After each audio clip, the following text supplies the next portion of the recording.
He got hit with a slow, creeping illness that ate away at him piece by piece, turning every day into a quiet battle he couldn't win. The only thing keeping him going was a strategy game he played non-stop, losing himself in its world just to forget the pain. He kept playing till the very end, right up to his final breath, but death didn't take him away.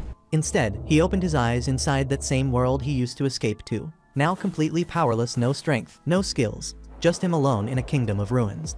Now trapped in the game that once gave him comfort, he's got one choice: fight to survive, claw his way back from nothing, and rise to rule the kingdom that's become his new reality. This one's about Takuto, a guy obsessed with an empire management strategy game called Eternal Nations. Even while stuck in a hospital bed, he kept grinding through the game until the very moment he died playing it. But death wasn't the end, because a second later, he finds himself in a forest, chilling on a throne inside some ancient ruins. And the first thing that hits him is how clean the damn air is. Then a woman walks up to him, asking if he's finally awake. And when she shows her face, he knows right away it's Atu, that elven character from the game. She calls him His Majesty. And that's when Takuto starts thinking, what the hell's going on? Being a hardcore anime guy, he quickly figures he must have gotten isekai'd into Eternal Nations. Only thing is, the only person Atu ever calls king is the ruler of Minagra, the same nation Takuto led back when he was still playing. She speaks again, and this time calls him Takuto-sama. She says he's the first person who ever beat the nightmare difficulty using Minagra,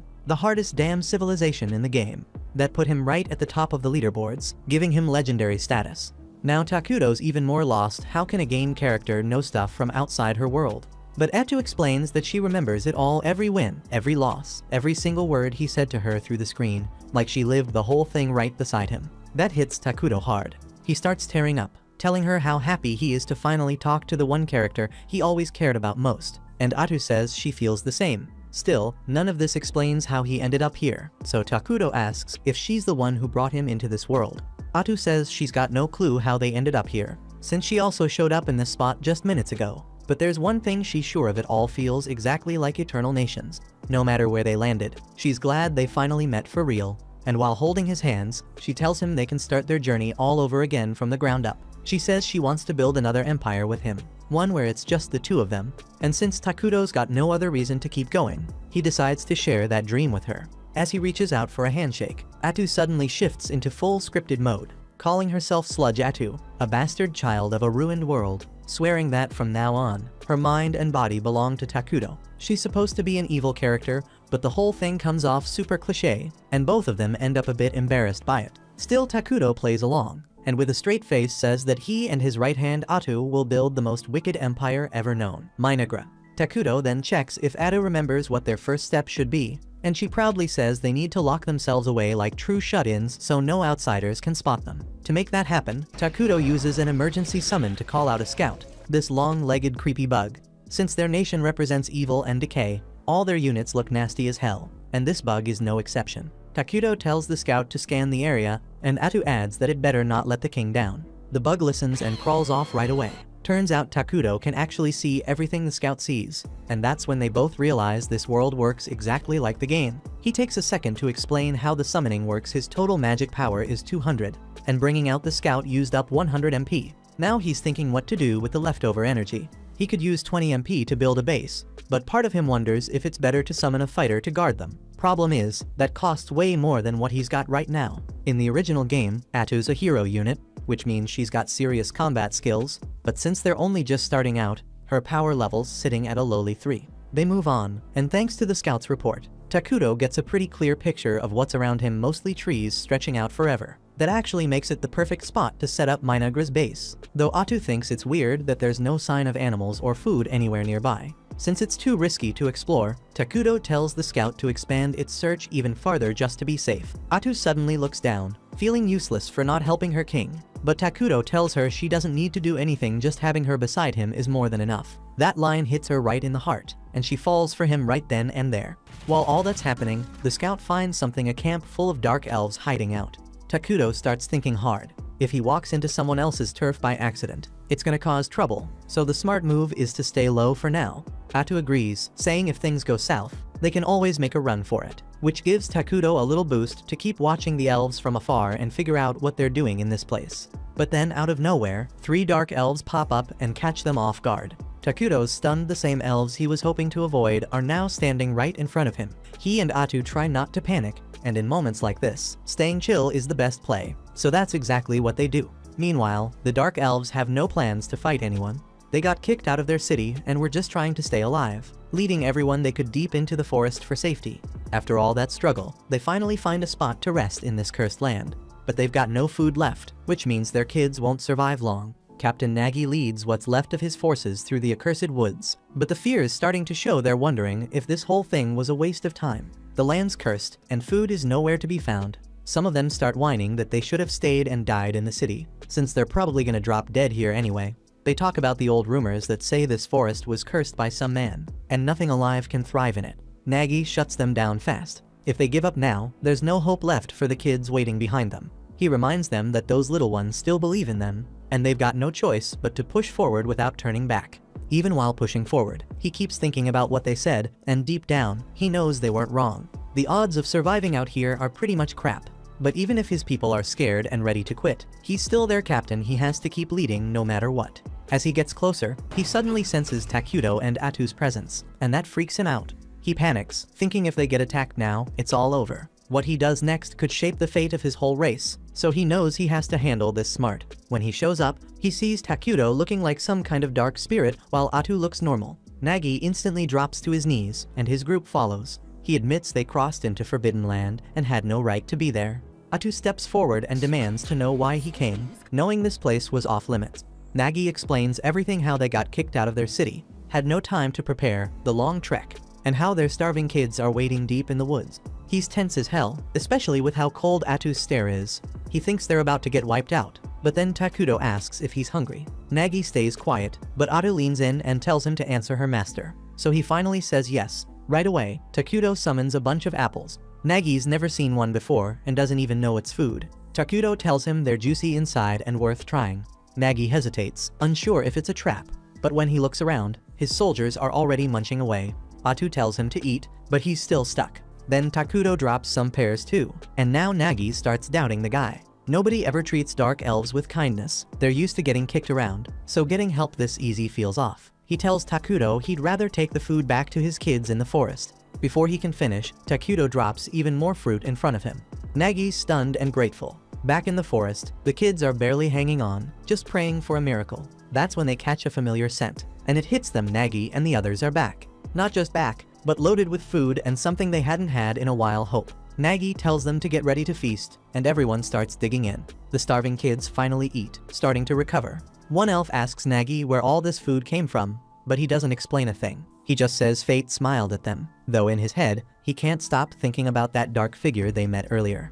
After the meal, everyone gets some solid sleep, while Nagy stays by the fire, keeping watch and turning thoughts over in his head. That's when Elder Molter steps in and pulls him out of it. He thanks him for everything, but says the fruit tasted like nothing he's had in 200 years.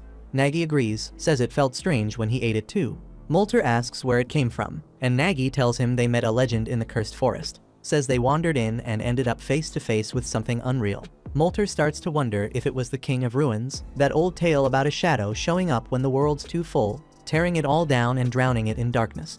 No one knows if it's real since nobody's ever seen it. Molter asks if Takuto gave that title to himself, but Nagy says the man never introduced himself, just spoke through his maid. Molter says a King of Ruins would never give something for free, then asks what Nagy gave in return. Nagy answers it was nothing, just pure kindness. Molter calls bullshit, says no dark force ever gives without a price. Nagy says he helped them with no catch, calls him the Great One. Molter argues that title doesn't fit someone like the King of Ruin, but Nagy stands firm. The man helped them when no one else would. Nagy wonders if they should have died instead of accepting help, but Molter sighs and says maybe he's right. When the time comes to repay that debt, Molter will do the talking, so no one else needs to worry. Nagy watches his people sleep and wonders when they'll finally rest without fear. At the same time, Atu's furious Takuto wasted mana feeding strangers. She snaps at him, clearly pissed. He tries to say he felt bad for them. She's shocked, reminding him they've got no clue what kind of future awaits Minegra, or how much they'll have to fight. She calls it reckless, then backs off, saying she shouldn't have spoken like that to her king. But Takuto reminds her he can't survive here without her. They're a team. He admits when the elves showed up, he froze, maybe because he's awkward around people. Atu hadn't noticed, thought he was just acting the part, speaking through her like some true king. They tease each other for a bit until his pet returns with the latest report. The next morning, Nagi gets set to go see Takudo again, and Elder Molter stops him, asking if he's really ready to stand before the king. He says since they already took food from the Dark King, they should be ready to pay whatever price he puts on that kindness. Nagi pushes back, says Takudo never asked for anything. But Molter says that's just how things work, evil doesn't help for free, there's always a catch somewhere. Still he agrees they've got no choice but to rely on Takudo, since nowhere else is safe for them now. They both head toward Takudo, not knowing his insect scout's been spying on them the whole time. Takudo pulls the bug back to report, and once he finds out the elves are on their way, he just hopes they grab the leftover food and leave without making it awkward. He starts to freak out a little, says he's bad at talking and doesn't know how to deal with this kind of stuff. Atu steps in, says she'll handle it, and reminds him it's better this way. The elves need to see they're not even worthy of speaking to their king. Soon after, Molter and Nagi arrive, and the old elf throws out some fancy greeting, thanking Takudo for the food he gave their people. Then he asks if they can know the name of the one who helped them. With a nod from Takudo, Atu gives them the name, declaring him as the Dark King of Ruin. That hits them hard, confirming every fear they had. Atu then tells them to take the food and move along, it won't last long anyway, so no reason to stick around. But Molter says he wants to give something back for the help they got. He asks what they can offer in return.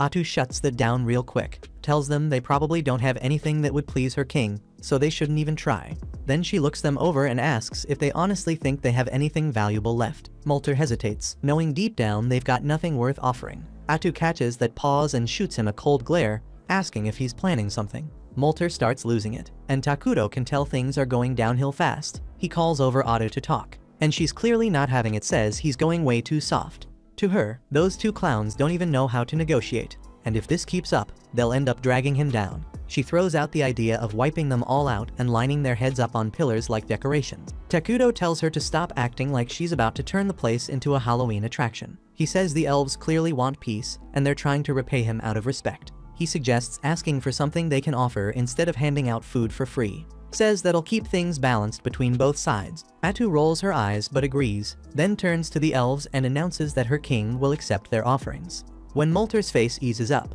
both Takudo and Atu realize how nervous he really was. Dude legit thought Takudo was one of those bloodthirsty villains. Atu calls him out for that, but then freezes, not sure what to even ask in return. That's when Takudo gets an idea and tells her to ask them for information about the world outside. Molter lights up and swears he'll tell Takudo everything he's seen and heard out there. Atu nods, then adds that once he's done, he and his people gotta pack up and leave the forest. That hits hard, and both he and Nagi flinch at the order. They say they'd prefer to stay under Takudo's protection, but Atu shuts that down real quick, says if they're serious about surviving, they'd better stop acting greedy. Nagi tries to speak, but Molter shuts him up, says the king gave an order and they're gonna follow it. They start heading off, but Takudo watches them go and feels that not in his gut, something about it doesn't sit right. Then he gets an idea and calls out, asking Molter and Nagi to stay and become citizens of his kingdom. They're stunned, but not nearly as much as Atu, who turns to him and asks what the hell he's doing. Takudo reminds her about the refugee system in the game, the one that lets them take in other races as full citizens. Since dark elves are neutral, they'll adjust just fine to the kingdom's dark nature and get along with the other species already living here. Atu's still unsure, saying evil-aligned species tend to clash with each other, but Takudo reminds her that their main race, the homunculi, look like humans who got torn apart and stitched back together all wrong, and there's no way they're hanging around with them forever. That image flashes in Atu's head and creeps her out so bad she agrees immediately. She turns to the elves and says Takudo's building a kingdom right here, and he's willing to take them in as citizens if they swear to serve him. Molter's a bit shaken, asks what that means for them, and Atu lays it out plain: they'll become evil beings. But she smirks and tells them being evil's a hell of a lot more fun than it sounds. Not long after, Takudo and Atu make their way to the Dark Elves' camp, where everyone's lined up waiting. The sight of him sends chills down spines, and some of the weaker ones just drop after one look. Takudo sits on his throne, Atu right by his side, and she tells the elves they're now becoming citizens of the Dark Kingdom of Minagra. She checks one last time if Takudo's sure, and when he nods, it's done. The elves are officially in, and Atu welcomes them, saying their survival and safety now rest in their king's hands. Nagi stands there confused, thinking that becoming evil would feel different somehow. Then he says it out loud, and damn near regrets it right away. Hate starts bubbling up in him and the others like a fire, and they start remembering every bit of pain their people ever went through. They want payback, and the two regular elves with them start getting real nervous. Seeing how messed up everyone looks, Takudo quietly asks if they're okay. Nagy can't hold back his tears, realizing for the first time that someone actually cares about him and his people. The Dark Elves begin cheering Takuto's name, crying as they do, and he just sits there, kind of overwhelmed by the whole thing. A few days later, Takuto gets a map of the whole continent from Molter, and the second he sees it, he damn near collapses. Atu asks what's up, and he points at the map, telling her to take a look and see how crap their starting point is. Turns out, they're stuck on a continent already home to two massive overpowered nations. One of them is the Holy Kingdom of Qualia, a human nation worshipping the creator Arlos, and they're pure good aligned fanatics. Then there's Elna, the Alliance of Elementals, where nature-worshipping elves live, and they're also on the good side. Atu takes one look and freaks out, saying if either side finds out about their kingdom, they're screwed. She drops next to Takuto, but he pulls himself together and says as long as they don't get caught, they've still got time to grow. He reminds her that in the game, their homunculi were dumb as rocks and couldn't research anything. But now that they've got Dark Elves, they've actually got a shot at getting smarter. Not long after that, the Dark Elves come visit again, and this time Nagy brings along someone new, his assistant Emily. He tells Takuto she's got brains, knows a lot about other kingdoms, and will be way more useful than any of them. Atu nods, says the king's pleased with their efforts, then adds that they'll be stepping into bigger roles now, because it's what Takuto wants. First thing she does is make Molter the head of internal affairs. She says she expects a lot from him, especially since she found out he's got magic under his belt. Then she looks at Nagy and names him head warrior of Minagra, tells him to start building a serious army to keep them safe. She puts full control of recruitment in his hands, and he gets all fired up, shouting about how he'll wipe out their enemies and hang their heads as trophies. Takuto's already grossed out and says that kind of stuff is savage. Atu turns to the confused elf and explains that their king is more into peace than bloodshed, so he better chill. That leaves Nagy scratching his head, wondering why the hell a Dark King of Ruin would care about peace. Molter smirks and throws a jab, says unlike Nagy's musclehead ass, he's got brains and will actually be useful. That hits Nagy's pride hard, and he fires back, telling Takuto he's young, strong, and can work without breaks if needed, ready to prove he's not just some meathead. Atu has no clue they're just trying to win Big Evil Daddy's attention. She just thinks they're a couple of overworked maniacs. She turns to Takuto and asks if they should throw them a task to gather supplies or something, and he suggests making them clean up the area and build a few homes while they're at it. She passes that on to Molter right away, tells him to gather timber for housing, but to leave most of the forest untouched. Molter nods fast, says it won't be a problem since Dark Elves are used to living in the woods anyway. Takuto then tells them to regrow the areas they chopped down, but that throws the elves off. They don't know what the word even means. Takuto picks up on it quick, figures their civilization's too behind to even grasp reforesting, so he asks if they at least know about military magic, or the 6 major elements. Molter says he's only heard of 4, and Emily says she's never come across any country using something called military magic. Takuto and Atu glance at each other, realizing this world's way more primitive than they expected, but that might be a damn good thing. If they level up their magic tech fast, they can steamroll other nations in no time. Atu takes the chance to explain what reforesting is, says it's when you grow new trees where old ones were cut. The elves say they kinda do that, but not with magic. Atu grins and starts making stuff up, saying reforesting uses 6 elements to speed up the process, then shamelessly gives Takuto credit like he invented it. She keeps hyping him up, says he's the genius behind those tasty fruits they ate, and adds that grapes are her absolute favorite. Emily jumps in too, says she planted some of the grape seeds and a few sprouts already popped up. That surprises Takuto. He didn't think anything would grow in this place. But then it hits him if he can magically recreate earth fruits here. Maybe he can make other stuff too. To test it, he tries creating a coin. And when that works, he realizes he can probably produce things like gunpowder and all kinds of scientific crap. That gives him a serious edge, one that could push his kingdom way ahead of everyone else. At the same time, over in the Holy Kingdom of Qualia, things are heating up too. Saint Selena's out leading a squad of knights through some snowy foothills, dealing with monsters that have been bothering the nearby villages.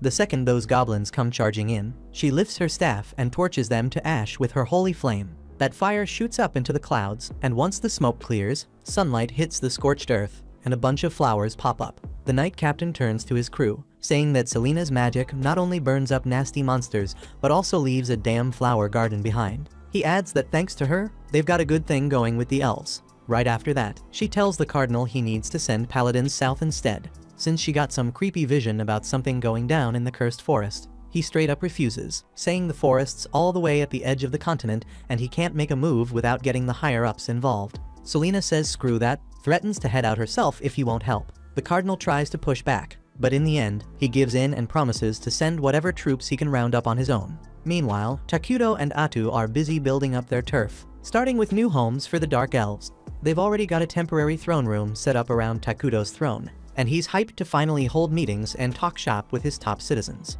Then Molter, Nagi, and Imlay show up, and Atu tells them it's time to kick off their first council meeting. But before they start, Emily hands Takuto a gift, some fresh clothes that make him look like a damn femboy. He's thankful for the outfit since his old stuff's getting pretty nasty, and he thanks the elves for hooking him up. They don't really see much difference, but they trust Atu when she says he looks awesome in it. With that handled, she gets the meeting started, but Takuto's too busy fangirling over himself in the new fit. Atu just rolls with it, runs the meeting herself, and says she'll ask for his input when needed. He's totally cool with that plan. Once the meeting kicks off, Molter asks Atu what kind of buildings they should start throwing up first. She tells him food production's gotta come before anything else, then pulls out this freaky looking plant and says it'll be their main food source for now. The elves look straight up horrified, asking her what the hell it even is. Atu calmly explains it's called the flesh plant, something unique to their civilization. It grows meat that tastes like human flesh, and apparently it's super nutritious. That info doesn't sit right with the elves, who quickly say they don't go around munching on humans.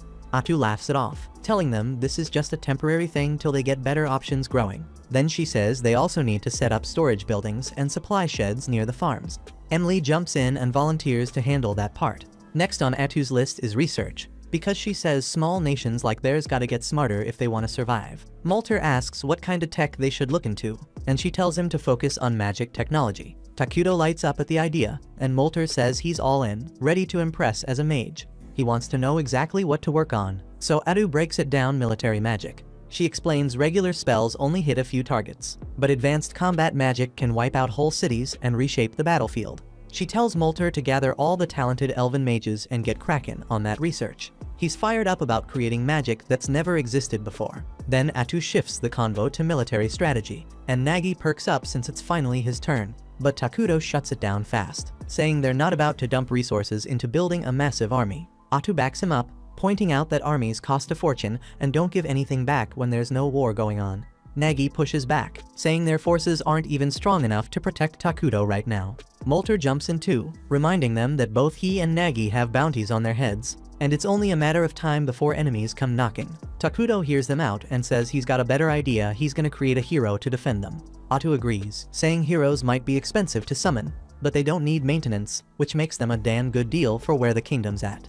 The elves have no idea what a hero even is, so Atu breaks it down: heroes are insanely powerful beings that serve right under the king. She explains there are certain conditions to summon each one, but she's pretty sure they'll be able to summon their first hero soon. Takuto's all fired up about it. He starts thinking about how everything in this world runs on mana, and the only way a kingdom can generate mana is through its people. The happier the people, the more mana they produce, and Takuto swears he's gonna turn his kingdom into the happiest place on the damn planet. Over in the Holy Kingdom of Qualia, a junior paladin named Lornias gets picked to join a team headed to the Cursed Forest. He's got a senior paladin tagging along named Wordle, and that guy's favorite hobby is messing with Lornias, who's always way too stiff and formal. Wordle grumbles that the team's way too small, just 2 paladins and a few hired swords.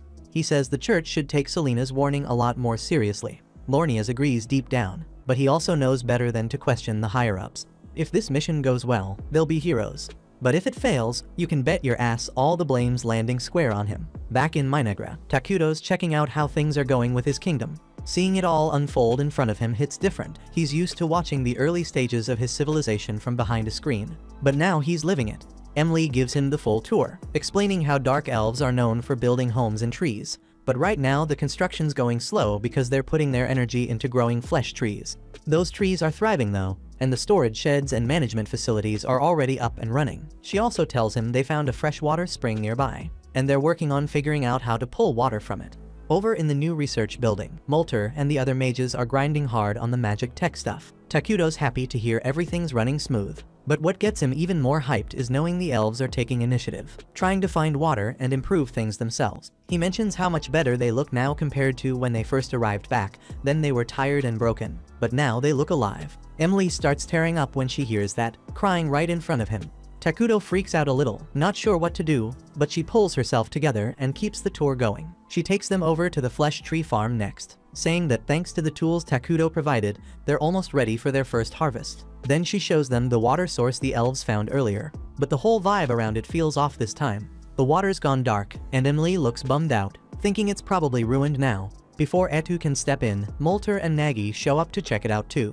They agree with Imle it looks pretty damn unusable, but Atu walks up, takes a sip without hesitation, and tells them it's perfectly fine to drink. She explains the change is because this area is now part of Minagra, thanks to something called the cursed terrain. Takuto tells the elves to take a deep breath, and suddenly they feel clear-headed and full of energy. Atu breaks it down: cursed terrain boosts beings with evil alignment, while weakening neutral or good-aligned ones. Since the Dark Elves are part of Minagra now, they're considered evil, which means this water is totally safe for them. Nagy drinks some himself to confirm it, and Atu adds that pretty soon, the entire forest will be under cursed terrain too. Takuto, though, isn't completely sold. He points out that the terrain change makes the forest look way too obvious.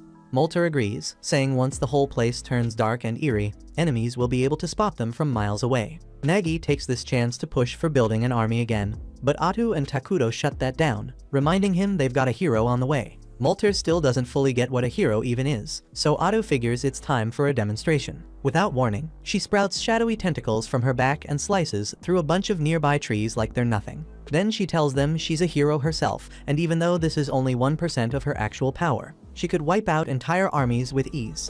Takuto proudly tells the stunned elves that heroes are the real deal. They keep leveling up on their own, even if they don't lift a damn finger.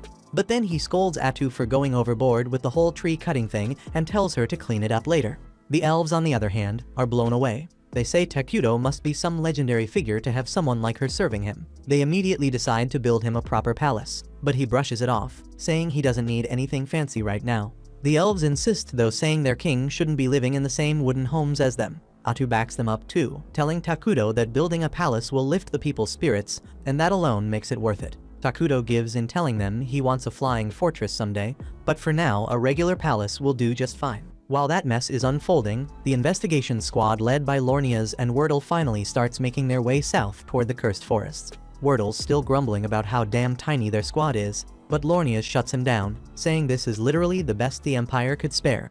Most of the military's tied up handling chaos up north after a swarm of evil-aligned creatures showed up out of nowhere, burning towns to the ground and dragging folks off. Every able body got shipped off to deal with that disaster, leaving scraps for anything else. Hearing that, the hired mercs start whispering among themselves, saying whoever got sent north is screwed. Even if the money was tempting, they're glad as hell they didn't pull that job, especially with the rumor going around about some psycho witch being behind it all. They want no part in anything involving witches. Lornia's curious about this rumor, pulls aside one of the mercs, a dude named Bargo, and asks what he knows. Bargo says people are saying a single witch is stirring up all that northern madness, but Lornia's doesn't buy it, saying there's no way in hell one person could control that many monsters. Bargo nods fast, saying it's probably some cult crap instead. But then Wordle cuts in, telling Bargo to shut his damn mouth before he jinxes them all. Lornia's instantly snaps at Wordle, catching the guy sneaking another drink on the job. He starts chewing him out, reminding him that as paladins serving their gods, so alcohol's off limits. Wordle brushes him off, offering to argue theology right then and there, but loses interest the second a waitress drops off more booze. He starts flirting without a care in the world. Bargo turns back to Lornia's, asking why the Empire even bothered sending 2 paladins down this far. He admits he's worried there's another witch involved, and says straight up that if that's true, he and his guys are bouncing before things go sideways. Lornias tells him he doesn't know all the details either, but Wordle jumps in again looking smug as hell. Turns out he squeezed some info from his new waitress friend. Apparently a bunch of dark elves recently ran into the cursed forests, and the higher-ups want someone to keep tabs on them. That puts Bargo at ease, says they better deal with those bastards quick. Dark elves are infamous for nasty curses and sneaky assassinations. Lornias agrees completely, saying if they ignore the dark elves now, it's only gonna come back and bite them harder later. But Wordle tells him to chill, reminding him this mission is recon only. If things start going south, they're packing it in and getting the hell out. Lornias, ever the hard-headed holy warrior, says that's not how they roll. If evil shows its face, they crush it, retreats, never on the damn table for a real paladin. Wordle throws a sharp look at Lornias, telling him to quit chasing damn glory and only draw his blade when it actually matters. Not every damn time there's a whiff of danger. He reminds him they've all got folks back home, including him, so they better think twice before throwing their lives away like it's nothing. Back in Minagra, the first batch of flesh tree fruit is finally ripe and stacked high on a huge altar in the middle of town. Takuto stands in front of the pile while the dark elves surround him, eyes glued to the scene. waiting to see what kind of madness their king's about to pull. Without a word, Takuto pumps his mana into the fruit, and right there in front of everyone, it twists and mutates into one massive bug monster. The elves lose it, jaws dropping as they watch him literally bring a creature to life out of thin air. Atu instantly starts hyping him up, shouting that this miracle ain't even 1% of what their king can do. She tells them if they keep worshipping him like they should, he'll grow even stronger and pull off things way crazier than this. The crowd erupts, cheering their king like he's a god. Later on, Takuto slumps back onto his throne, feeling relieved he managed to trade fruit for a monster. It was a standard feature in the old game, but it still blows his mind how any of this actually works in the real world. Atu chill as always, says screw the logic, they've got a working system now, and they can crank out more creatures to build the kingdom up. She's fired up and says it's time to kick off the next phase. Takuto agrees, saying he'll summon a hero as soon as they've stored up enough mana to do it right. Atu leans in, curious who he has in mind, and he tells her he's thinking of Isla, queen of the bugs. But she nods, saying that's a damn solid call. Takuto gets all into it, explaining Isla's abilities, how she can boost every insect monster they've got, turning the battlefield into a slaughterhouse, and how she can hatch larvae to handle all the boring behind-the-scenes stuff, keeping everything running smooth. Atu grins, glad to see he's not winging it this time, and Takuto admits she was honestly the only sane pick. The rest of the hero pool's full of psychos. Atu laughs, saying those maniacs need 5 years of therapy before they see daylight. Takuto chuckles, saying maybe one day he'll call them up too, but not now. At the same time, Lornias and the crew finally step foot on the Dark Continent, and they barely get a chance to breathe before they run into their first real threat, a massive damn hill giant blocking the path. Lornias jumps straight into action, barking orders at the mercenaries to fall into formation, but Wordle raises a hand, cuts him off, and tells everyone to relax. He says he'll handle this oversized bastard solo, and that they shouldn't waste time trying to help.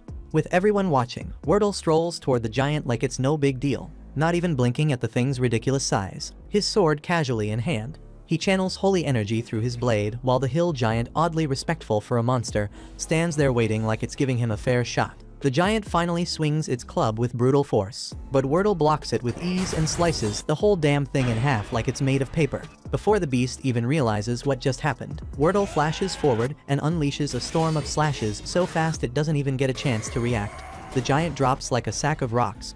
Wordle turns and walks back calm as ever, like all he did was take a quick morning jog. Lornias can't hold back his excitement, calling Wordle a damn beast and saying this mission's practically wrapped now that he's around. But the look on Wordle's face shuts that down quick. His serious stare brings the whole squad back to reality, and even Lornias starts to feel uneasy. Meanwhile, back in Minagra, Takuto's chillin' with a burger, enjoying the hell out of it, while Atu gives him a light scolding for not eating something better. Takuto grins, telling her he's spent way too long in hospitals surviving off tasteless meals, and now he's treating himself to the world of greasy heaven. Then he starts getting concerned that Atu's been living off salads for days, but she just smiles and says this is exactly what works for her. They kick back and talk about how construction's been going crazy fast lately, until something clicks in Takuto's head. He tells Atu to gather Molter and the others once they're done eating, since the new scout bugs finished mapping the nearby terrain. He says he's ready to deal with a human town they discovered close to the border, but first asks Atu to double check if the place falls under the Holy Kingdom of Qualia.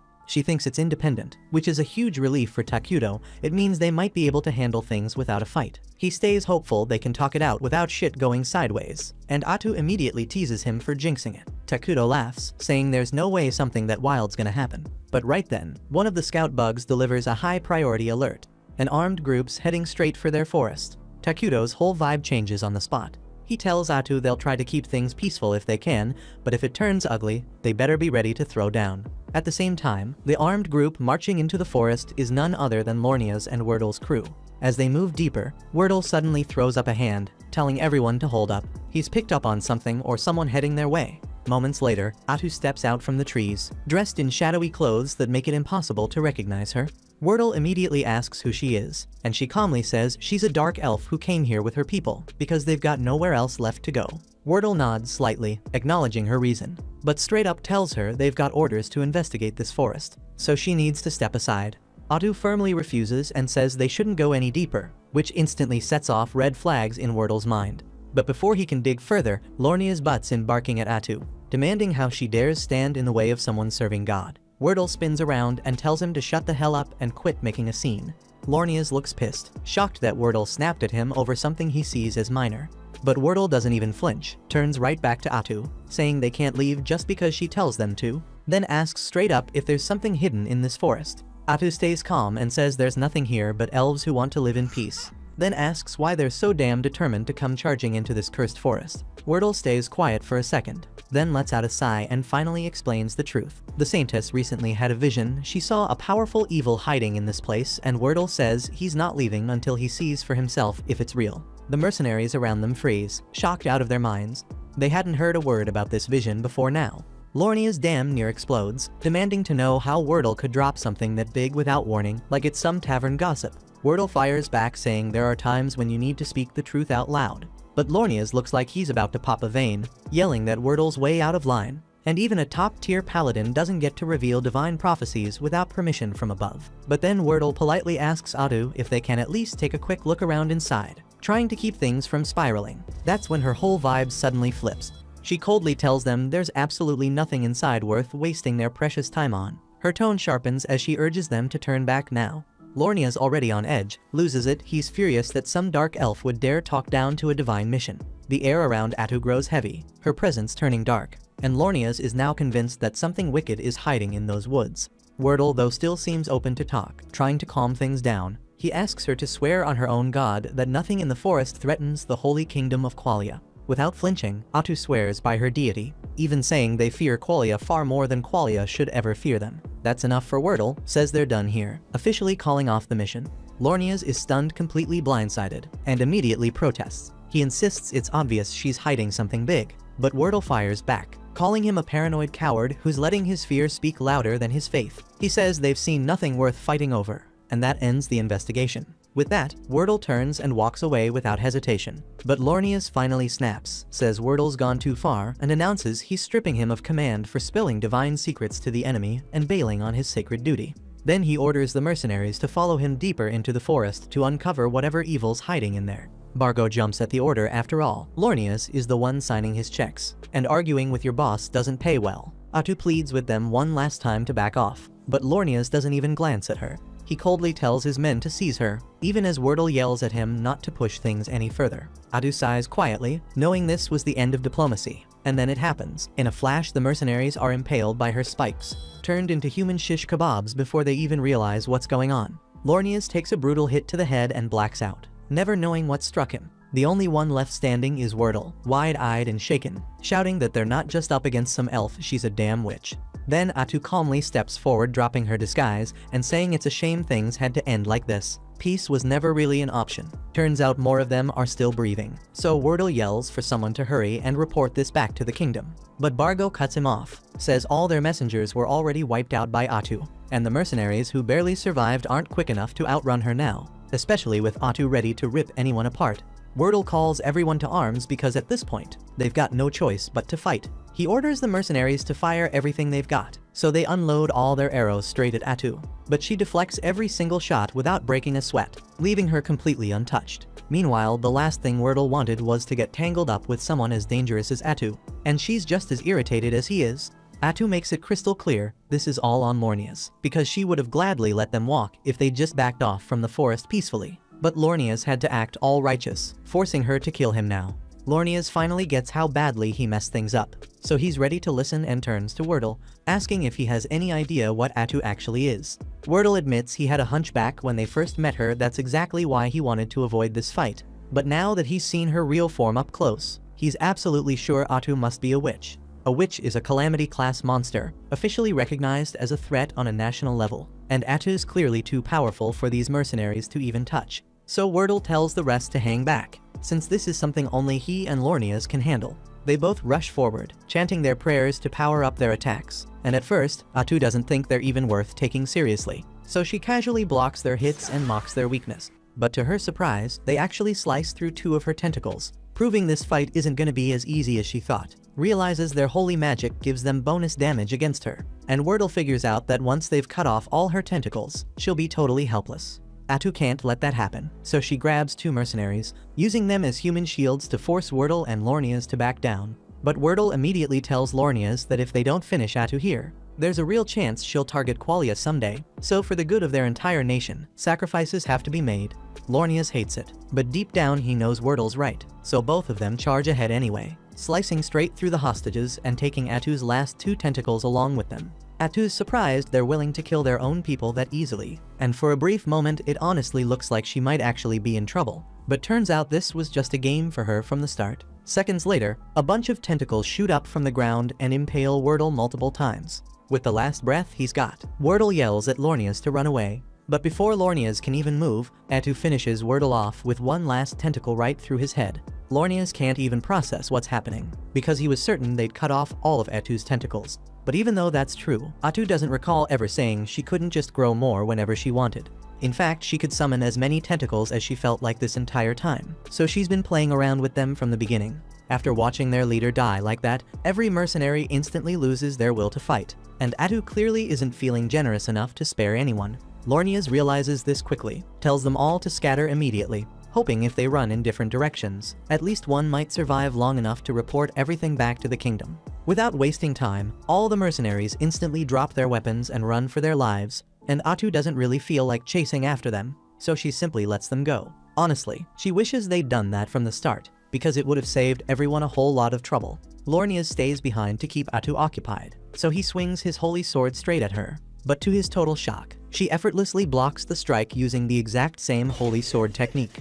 Lornius doesn't understand how an evil creature like Atu could possibly use holy skills, since normally that'd be impossible. But when Atu killed Wordle earlier, she didn't just absorb his experience and sword techniques, she actually became just as skilled as he ever was. Atu immediately starts attacking Lornius with Wordle's techniques, openly praising Wordle because he truly was worthy of being called elite.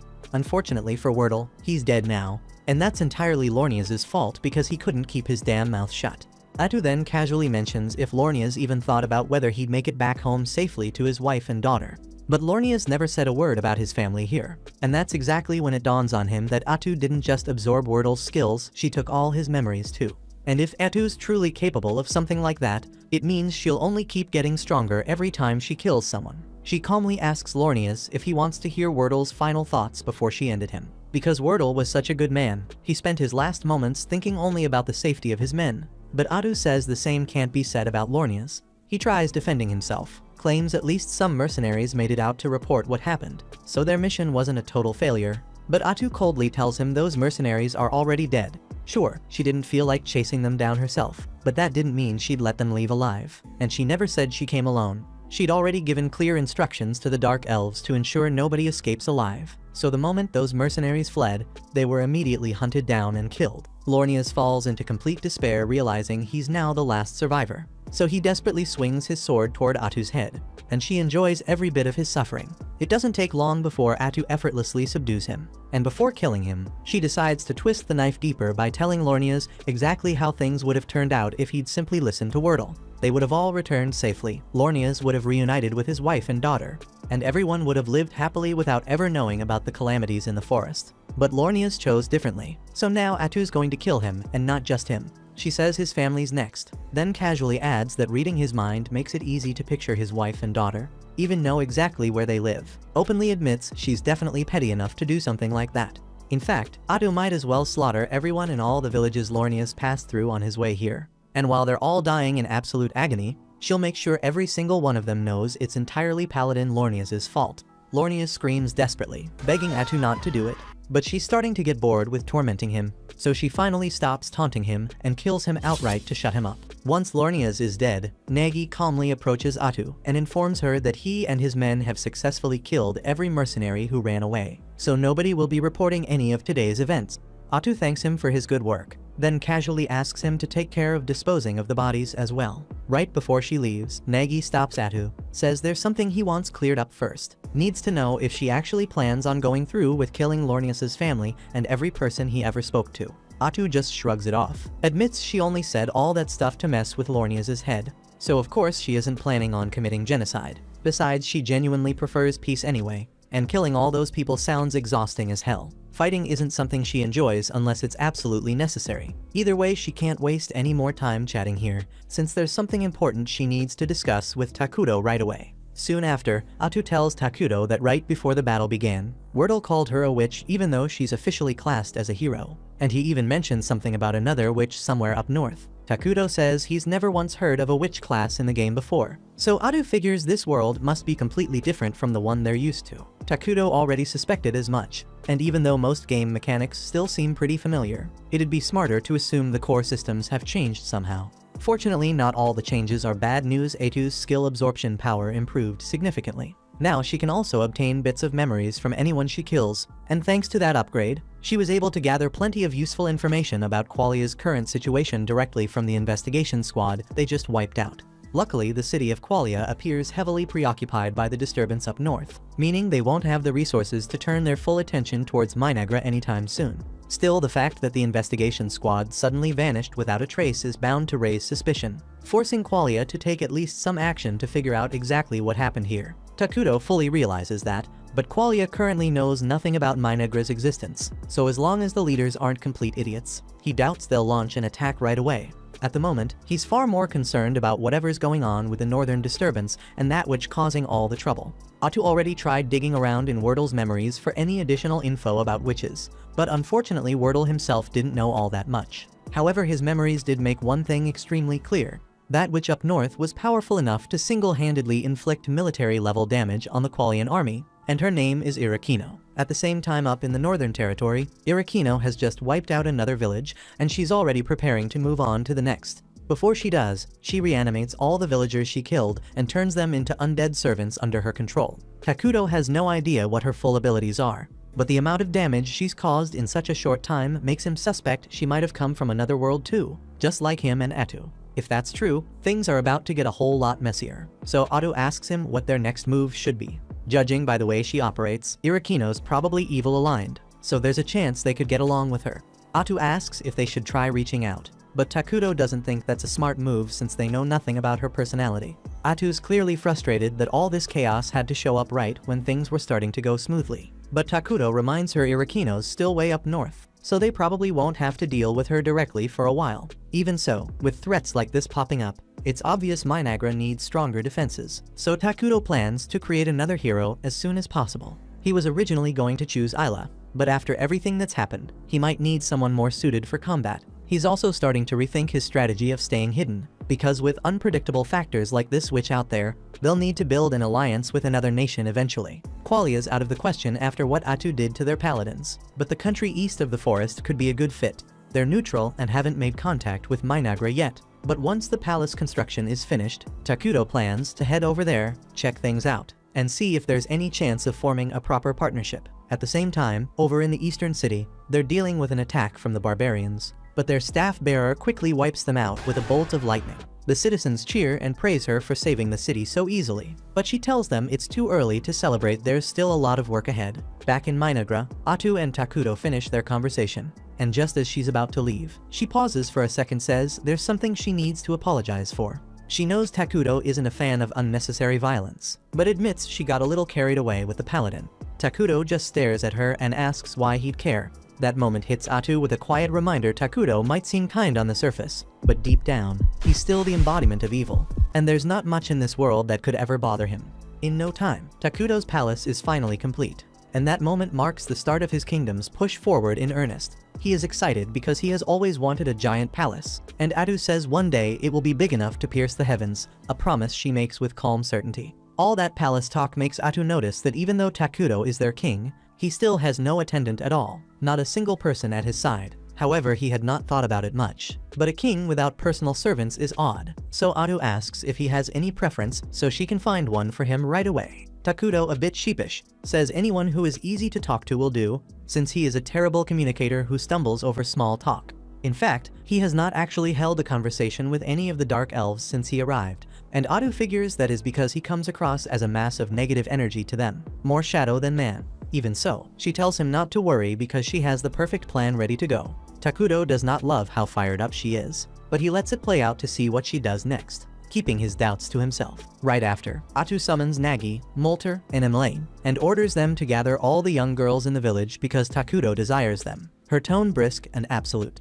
Both Takuto and Molter are stunned where they stand, but Molter still wants to give him the benefit of the doubt. so he asks Atu why she gave that order at all. Atu says she asked for young girls because she thought it would be easier for Takuto to practice conversations with them. Yet instead of putting it that way, she boldly declares that Takuto is into young girls. This goes way too far, so Takuto cuts her off before it spreads and tells her to explain the plan without turning him into the neighborhood creep. After the full explanation, Molter and the others are relieved to learn that Takuto only wanted an attendant who would be easy to talk to, and the reason he pointed to young girls is that the kingdom is short on hands, and he did not want to pull valuable laborers away to be servants, so children who cannot work yet were the best options for now. Molter and the rest are impressed by how much thought Takuto put into it, so they agree to bring the children. And Takuto looks forward to finally having people he can talk to each day in the palace.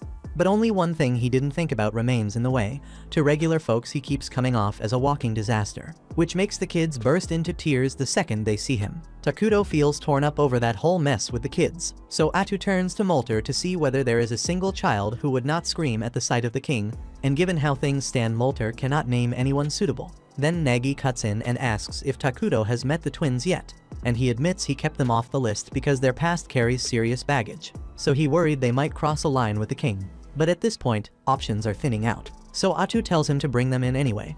A short while later, the twins step into the palace and introduce themselves as Karia and Maria, and Karia carries herself with crisp respect, while Maria talks to Takuto casually, treating him as one of the homies. At a glance, Atu reads the history on their faces, so she asks Karia about the sores scattered across her body. Karia says they trace back to an illness, and then Molter fills in the gap and explains that a plague hit her some time ago, so the cure held, yet the scars it left never faded. After that, Atu shifts to Maria's situation, so Karia explains that her sister went through something brutal, and after that day she never truly came back to who she was.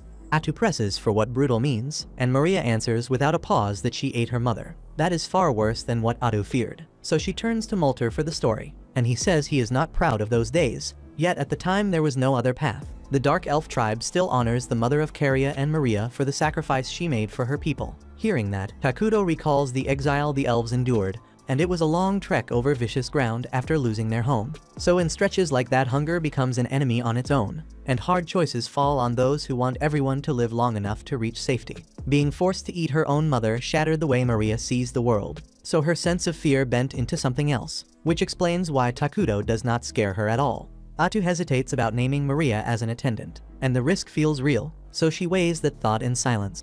During that pause, Maria walks up to Takuto, and once she stands near him, she says he looks white to her. That catches Takuto off guard because most people call him the shape of darkness itself. Yet Maria reads something different, so he asks whether she is willing to serve as his attendant and look after him, and Maria says she will do her best, so Takuto appoints her on the spot as his servant and as a candidate for leadership within Minagra. Atu is taken aback because this ends up being the longest stretch of talk Takuto has shared with anyone besides her. Yet even if Maria seems on board, Karia stays quiet, so Takuto asks what she makes of his offer, and Karia says that as Maria's younger sister she has a duty to stay at her side all the time. So if Maria wants to serve as Takuto's attendant, then she will step into the role as well. That settles Takuto for the moment because he needs steady help. So he tells them that starting today they are responsible for looking after him.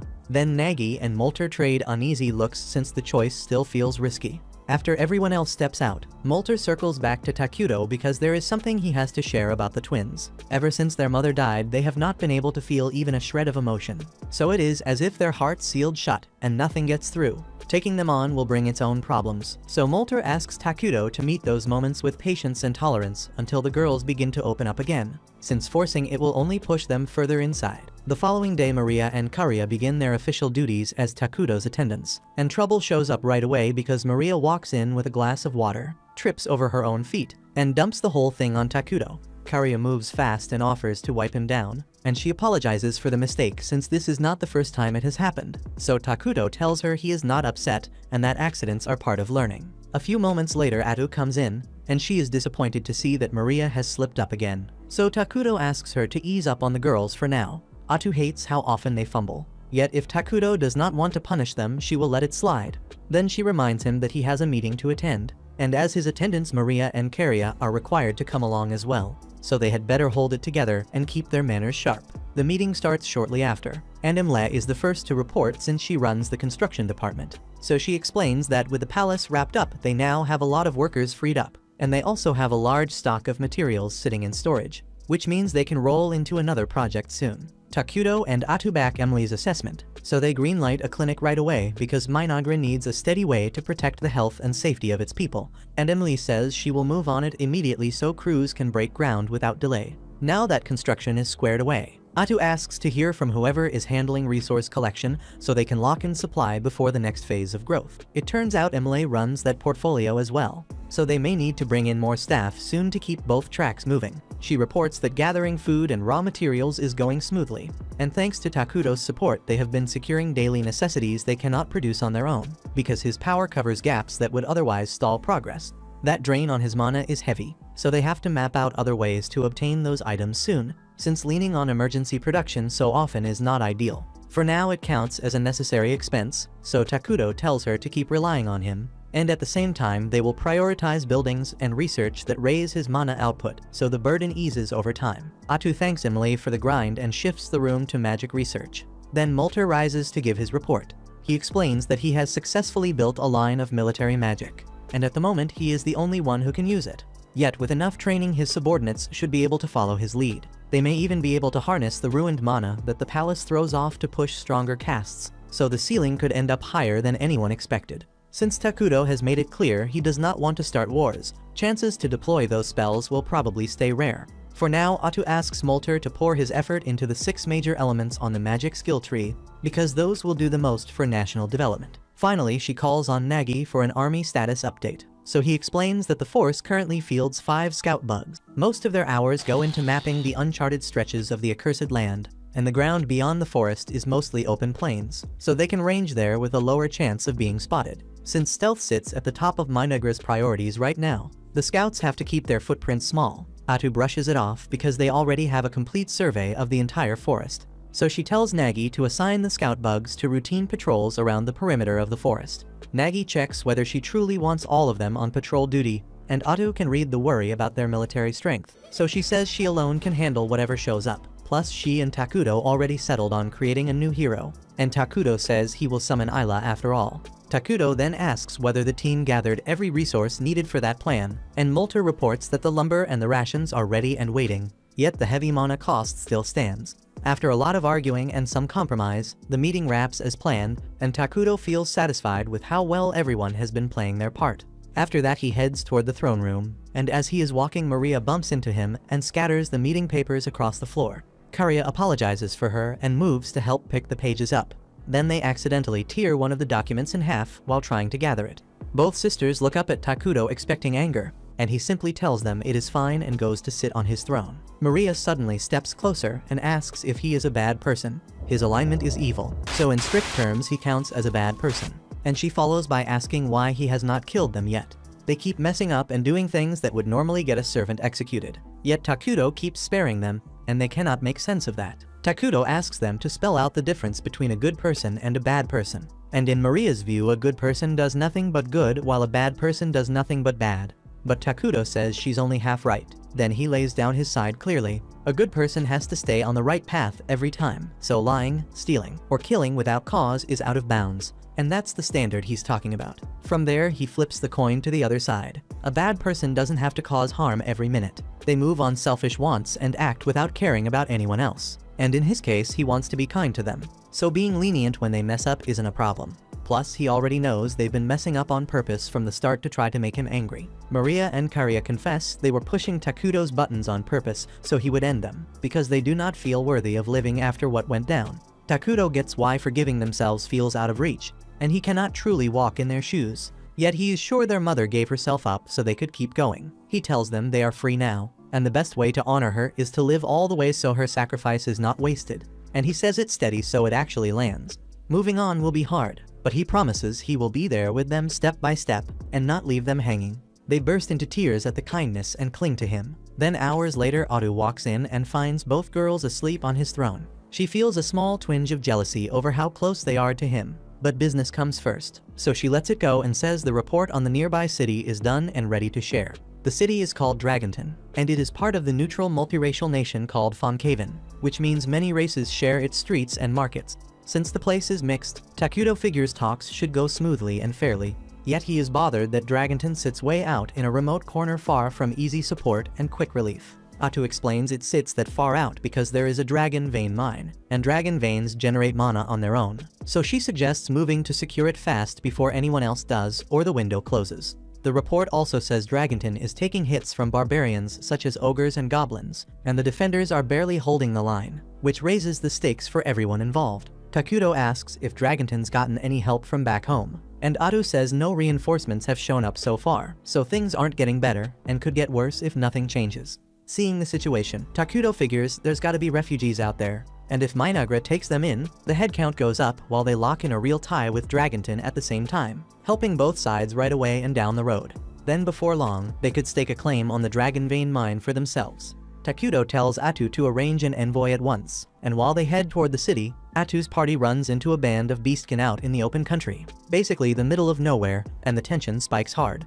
The beastkin leader Tonokapali is frightened by Atu and the rest, since a mass of darkness clings to them so thick it's visible to the naked eye. She keeps pushing for calm, because her men are petrified enough to lash out at the pair out of fear, and that kind of panic could get them all killed right there on the spot. Atu is still under strict orders to keep Minagra out of sight, so she starts getting ready to erase every witness on the spot.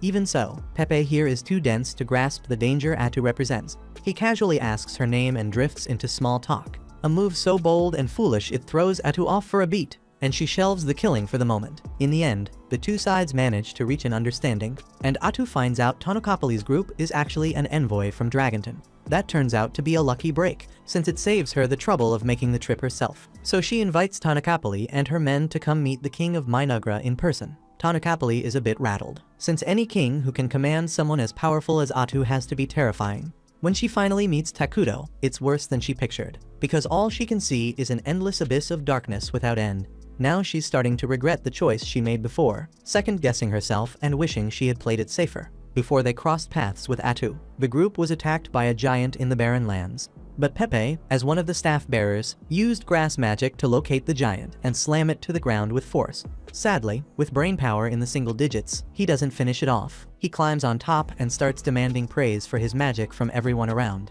As expected, the giant eventually tears free and tosses Pepe to the ground. But right as it is about to crush him, Tonokapali rushes in and uses both grass and earth magic to pin the giant tight against a rock.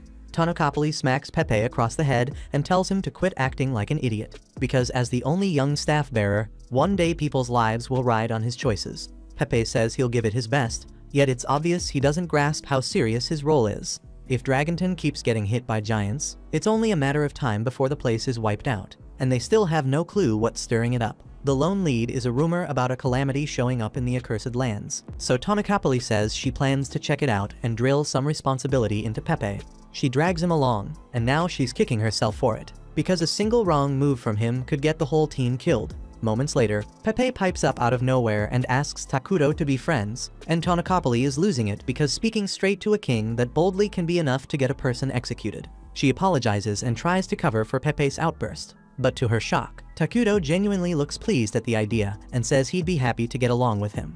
Next, a feast is set to welcome Pepe and Tonokapali's party, and once everyone settles in, Maria and Karia pour out apple juice for them. Tonokapali takes a sip and is blown away, since she's never tasted anything this good, and the glass itself is top tier, finer than anything the finest craftsman on the continent could turn out. Pepe is all over the juice too, so he asks Maria for another round, and before that extra serving even lands, he pops up from his chair and starts praising Nagi's massive muscles, says your arm is bigger than my butt. Then he goes to show off his magic to Molter, and nobody stops him, since Takuto seems to have taken a liking to the kid. Takuto is impressed by how social Pepe stays no matter the setting, and he's glad they managed to become friends, but he's never actually had a friend before, so he isn't exactly sure what friends are supposed to do. While Pepe is busy getting scolded by Tonokapali, Takuto catches his eye and asks if he'd like to play a game. The room goes quiet for a beat because no one saw that coming, and Takuto starts to feel awkward. Right then Pepe agrees with a smile, so the two sit down together. They start with a game Pepe invented, so each of them takes a single blade of grass and they tug against one another to see which strand snaps first. Tonokapali worries Takuto might take offense at a pastime this simple, yet he ends up laughing and having a genuinely good time. They keep going for a while, and Pepe tries a handful of games Takuto created, says he had tons of fun, and even suggests Takuto could sell these in Dragonton. Then Tonokapali cuts him off, saying it isn't Pepe's place to make calls of that sort. For his part, Takudo is pleased the topic of trade surfaced, since he plans to set up commerce with Dragonton. Yet before that, he needs to set aside his new friendship with Pepe and carry himself strictly as a ruler. After the meal wraps up, Atu gets Tanacapoli's attention and asks why she came to the accursed lands to begin with. The query puts her on edge, but she answers that her country has been under constant assault from the barbarians. Atu is a bit surprised that those tribes are the ones striking Dragonton, since they usually avoid large cities, and Tanacapoli says that's precisely why she's here to investigate what could be pushing them into this behavior. Takudo asks whether that means they lack the military strength to fight the barbarians effectively, and Tanacapoli's blood pressure jumps, since if he learns how dire Dragonton's situation is, Minagra might try to conquer them instead of negotiating. She claims Dragonton still has enough power to drive the barbarians off, while the strange pattern of their movements needs study regardless. Her case convinces everyone there that Dragonton can handle itself. Then Pepe blurts out that he's confused, since a little while ago Tanacapoli told him they were here, because if they don't figure out why the barbarians are attacking, Dragonton will be doomed. Atu starts to feel for Tanacapoli, having to wrangle Pepe non-stop. Yet she and Takudo make it plainly clear they mean Dragonton no harm, so she doesn't need to worry. For the moment, they're wrapped up in their own domestic affairs, which means no plans to launch wars or seize other nations anytime soon. As for the barbarians, that can't be brushed aside or left alone, because if Dragonton falls to them, then as the nearest kingdom Minagra would likely be next in line, so the threat lands on their doorstep as well, whether they want it or not. Tanacapoli is taken aback and asks if they will step in with support, since Dragonton overextended itself building a town by the Dragon Vein and will collapse if nothing changes. Atu turns to Takudo for the call, and he says he wants to back his friend, offering whatever aid is needed without holding back. Tanacapoli brightens, then asks what he expects in return, given Pepe already made clear that Dragonton is in rough shape and short on options. Atu answers without hesitation, they want the Dragon Vein. Tanacapoli had hoped that wouldn't come up, yet in the current situation she can't push back at all or set conditions.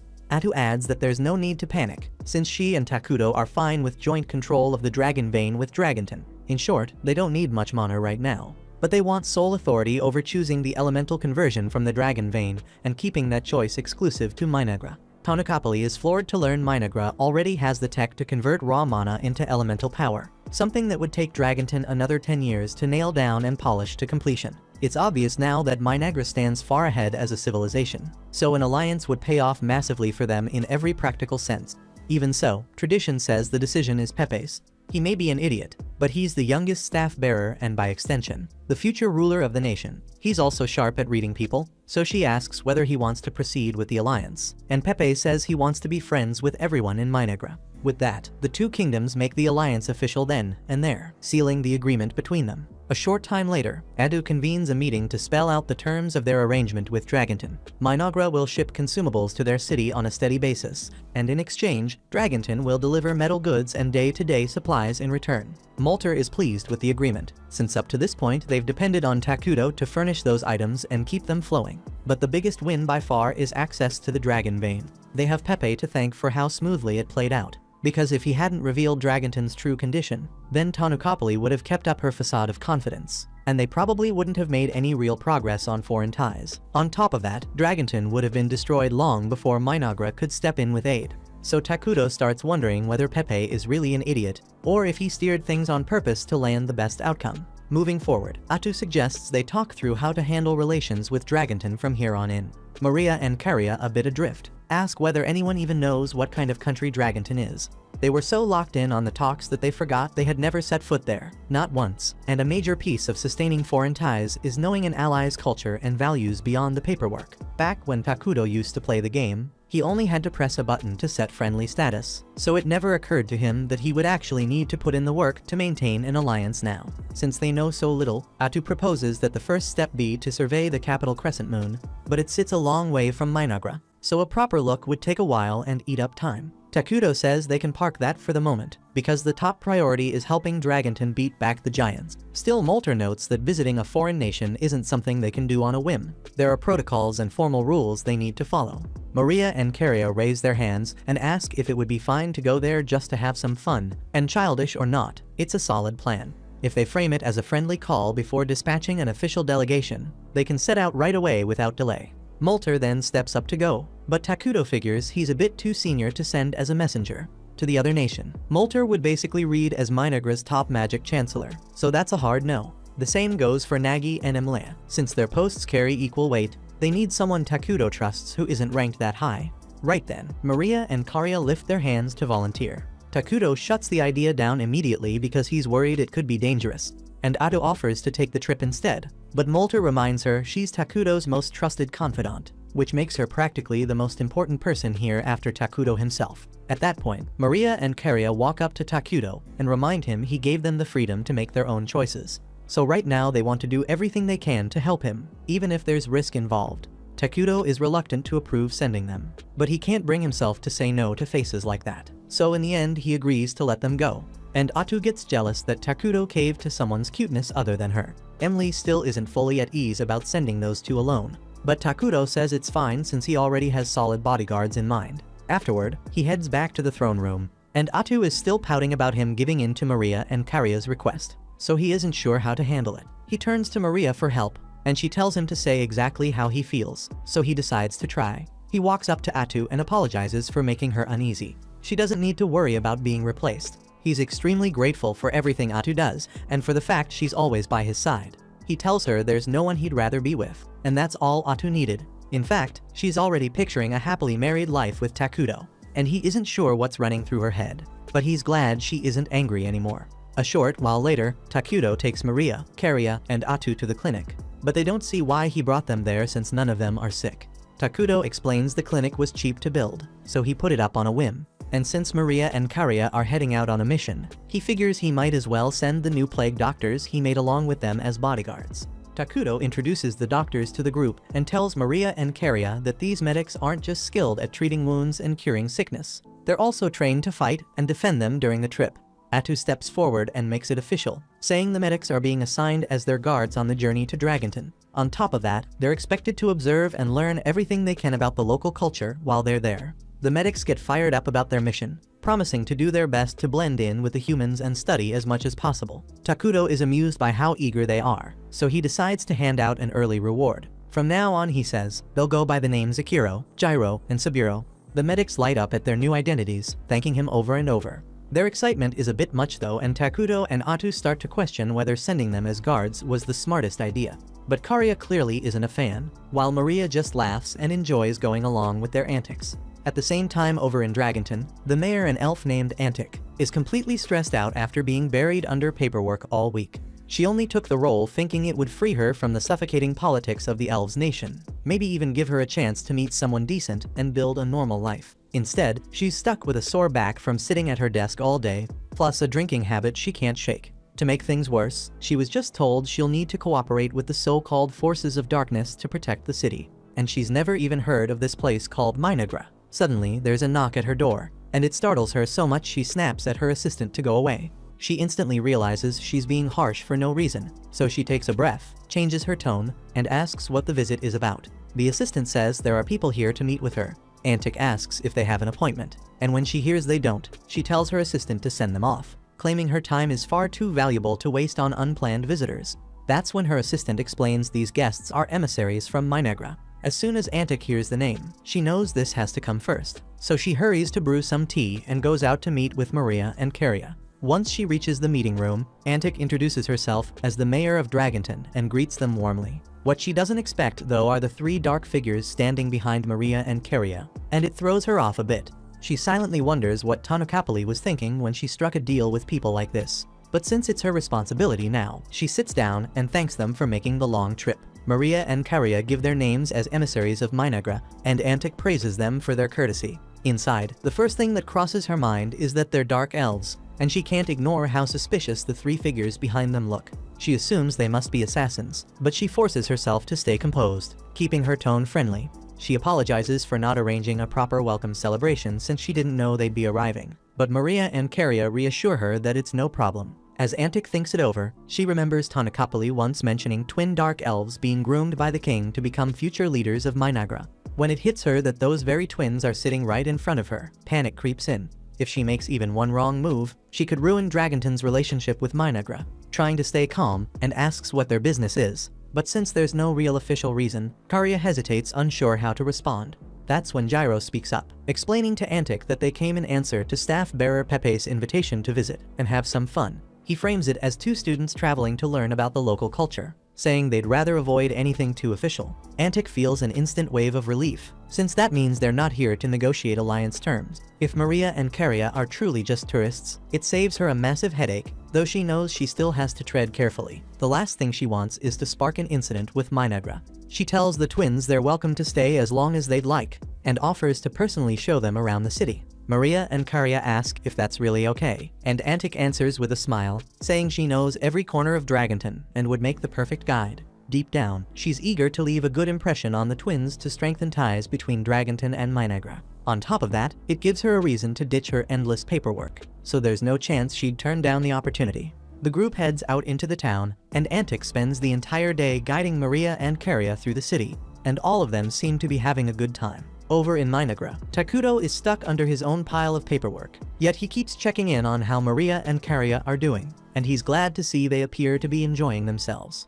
By the time evening comes, Antic says her goodbyes to Maria and Karya, and once they return to their room, they sit down together to review what happened during the day. Karya asks Maria what she thinks of the city so far, and Maria replies that the people in town felt uneasy. The impression she got was that everyone believed food was running short, an attack was coming soon, and no one was coming to their aid. The medics are surprised Maria gathered that much without talking to anyone, but she's simply gifted at reading what others feel, so her judgment is always accurate. The medics are impressed, since they never realized Maria had that sort of talent, but it still doesn't explain why she asked them to buy something for her. Gyro hands over a small pouch, and Maria takes out a plant, explaining that it's popple grass. Popple grass is a highly addictive narcotic, outlawed in nearly every nation. Gyro admits he picked it up from a shady man in an alley without knowing what it was. He tells Maria drugs are off limits and that she should throw it away right now. What unsettles him more is how easy it was to find in this city, even though it's supposed to be banned. The group quickly concludes that someone must be growing and distributing popple grass inside the city, and that's a dangerous sign. Karya says it's terrible that people would do such a thing while Antic is working so hard to keep the city running. And if there's an underground drug trade going on, Saburo warns that they'll have to be extra cautious in guarding the young ladies, since there's no telling what else could happen in the city. The following day, the medics bring Maria and Karya out to see the dragon vein, and the two are stunned by how many dazzling crystals shine all around. Just then, a man named Vesta approaches them and casually mentions that popple grass grows especially well in this area. Karya keeps her manners and greets him, but quickly tells him to get straight to the point and explain what business he has with them. Vesta says he's heard they are emissaries from the nation of Minagra, and since this land will soon be under the joint rule of Dragonton and Minagra, he wants to propose a deal. He asks Maria and Karya if they'd be willing to partner with him in cultivating popple grass. Karya decides to see where this is going, so she asks what benefit Minagra would gain from such an arrangement. Vesta explains that popple grass sells for a high price in the market, so Minagra would naturally get a share of the profits, but he also intends to offer other things.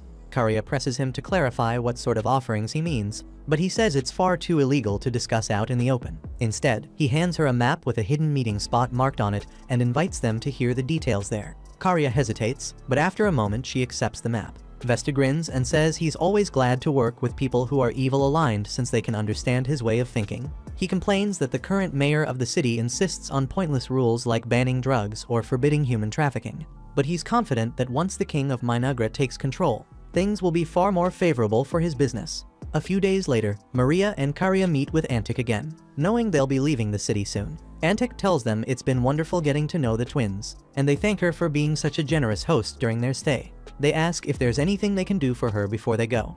Antic says she'd be grateful if they put in a good word for her the next time they meet with King Takuto, and Maria and Karya agree with a smile, saying they'd be more than happy to do that. Just then, the door to the room opens and Vesta walks in with two goons at his side. So Antic rises in a rage and yells that he has no right to be here without her permission. Vesta already made it clear he does not care about rules, so he simply let himself in, and he says he is here to hear the response from Maria and Karya, since they never met him to discuss the details of the deal he proposed. Maria questions whether he means the deal to sell popple grass with them, and Antic starts to panic because she had no idea that Maria and Karya made a deal with Vesta behind her back.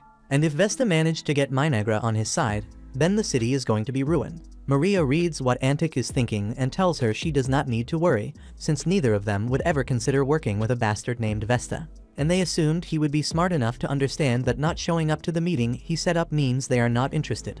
Karya inquires whether it would be alright for them to deal with Vesta themselves, since even if he is despicable, They would hate to cause an international incident by acting on their own, and Antic says they are more than welcome to step in because Vesta has been a nuisance to the people of the city for a long time. So on Maria and Karya's orders, the medics step up to deal with Vesta. Even with those three standing in front of him, Vesta seems oddly confident because he has this with him. Inside the siren's injection is a concentrated extract from the popple flower, and a single dose is enough to turn anyone into a mindless addict. Maria and Karya can already tell that he came here intending to use that on them, so they say he needs to think this through, and they add that they may be weak children, but if he were to lay hands on them, then he would be making an enemy out of the kingdom of Minagra, and King Takudo surely will not take kindly to such provocation. Even so, Vesta believes he can blackmail Takudo by turning Maria and Karya into his personal slaves, completely failing to account for the three men protecting them, and he hands the siren's injections to his goons and orders them to go grab the girls. A second later, one of the goons' swords goes flying into the wall in front of Vesta, and he turns around to see the gruesome fate they suffered. At the same time over in Minagra, Takudo is enjoying a calm cup of tea with Atu, and he's genuinely pleased that he created those medics, since they turned out to be perfect for the twins' mission. Emily has been curious about why Takudo sent medics instead of a squad of warriors with Maria and Karya. So Atu explains that those three are obsessed with humans and demi-humans, sometimes a little too much. They might be experts in healing human biology, but they also eat brains on occasion, which makes them downright terrifying when they feel like it. Back in Dragonton, the medics have just finished hacking the goons apart with surgical precision, and now they're holding up the skins and jumping around in excitement, thrilled to add them to their collection. Antic drops to her knees in shock at the sight of their true nature, so Maria steps in to try and calm her. As for Vesta, he's about to experience the opposite of comfort. He tries begging for forgiveness, but Karya cuts him off, telling him he's already gone too far. She didn't care about his drug dealing since that wasn't her concern, but the moment he threatened her, her sister, and insulted her King Takudo, he sealed his own fate. She orders the medics to finish him, and before long all three are strutting around casually in Vesta's skin, leaving Antic completely unable to process the nightmare in front of her. Karya then approaches her and apologizes for leaving such a mess in the office, even asking if she should cover the cleaning bill. Antic, who had literally lost control of herself, stammers that there's no need. Karya thanks her for being so understanding, and that sincere smile in the middle of all this horror feels even scarier than the medics wearing skin suits. Antic quietly wishes she had never become the mayor of this city, but this is her life now, and she'll have to live with it. Once the group gets back to Minagra, they're hauled straight into a meeting so Atu can lay into them for what happened. And before the lecture even starts, she demands an explanation from Takudo for not stopping any of it while he was watching the whole time. He admits he didn't want the girls thinking he was hovering over them, so he let them handle the situation on their own, and now they can see where that approach led. Atu had warned Maria and Karya to keep their violent acts to a minimum, yet they still went ahead and ordered the medics to murder those people. And as for the medics, even if taking out Vesta and his goons was unavoidable, skinning him in front of Antic went way too far. It was less like an execution and more like plucking a chicken alive right in front of her face. Atu tells them straight up that nobody's leaving this room until they sit their asses down and write a long-ass apology promising they'll do better next time. And honestly, that punishment was over the top. A few hours later, everyone gathers again to go over the Dragonton situation. And from the twins' report, the city is in dire straits. They lack the resources to keep order, so crime keeps climbing, and at the same time, they're facing constant attacks from the barbarians. The document says Dragonton is mainly dealing with goblins, orcs, and the occasional hill giant. And while goblins and orcs aren't much of a threat, the giants have turned into a serious problem. They pop up in groups around the city, and with each passing day, the number of giant attacks keeps rising, so the defenses are being stretched thin.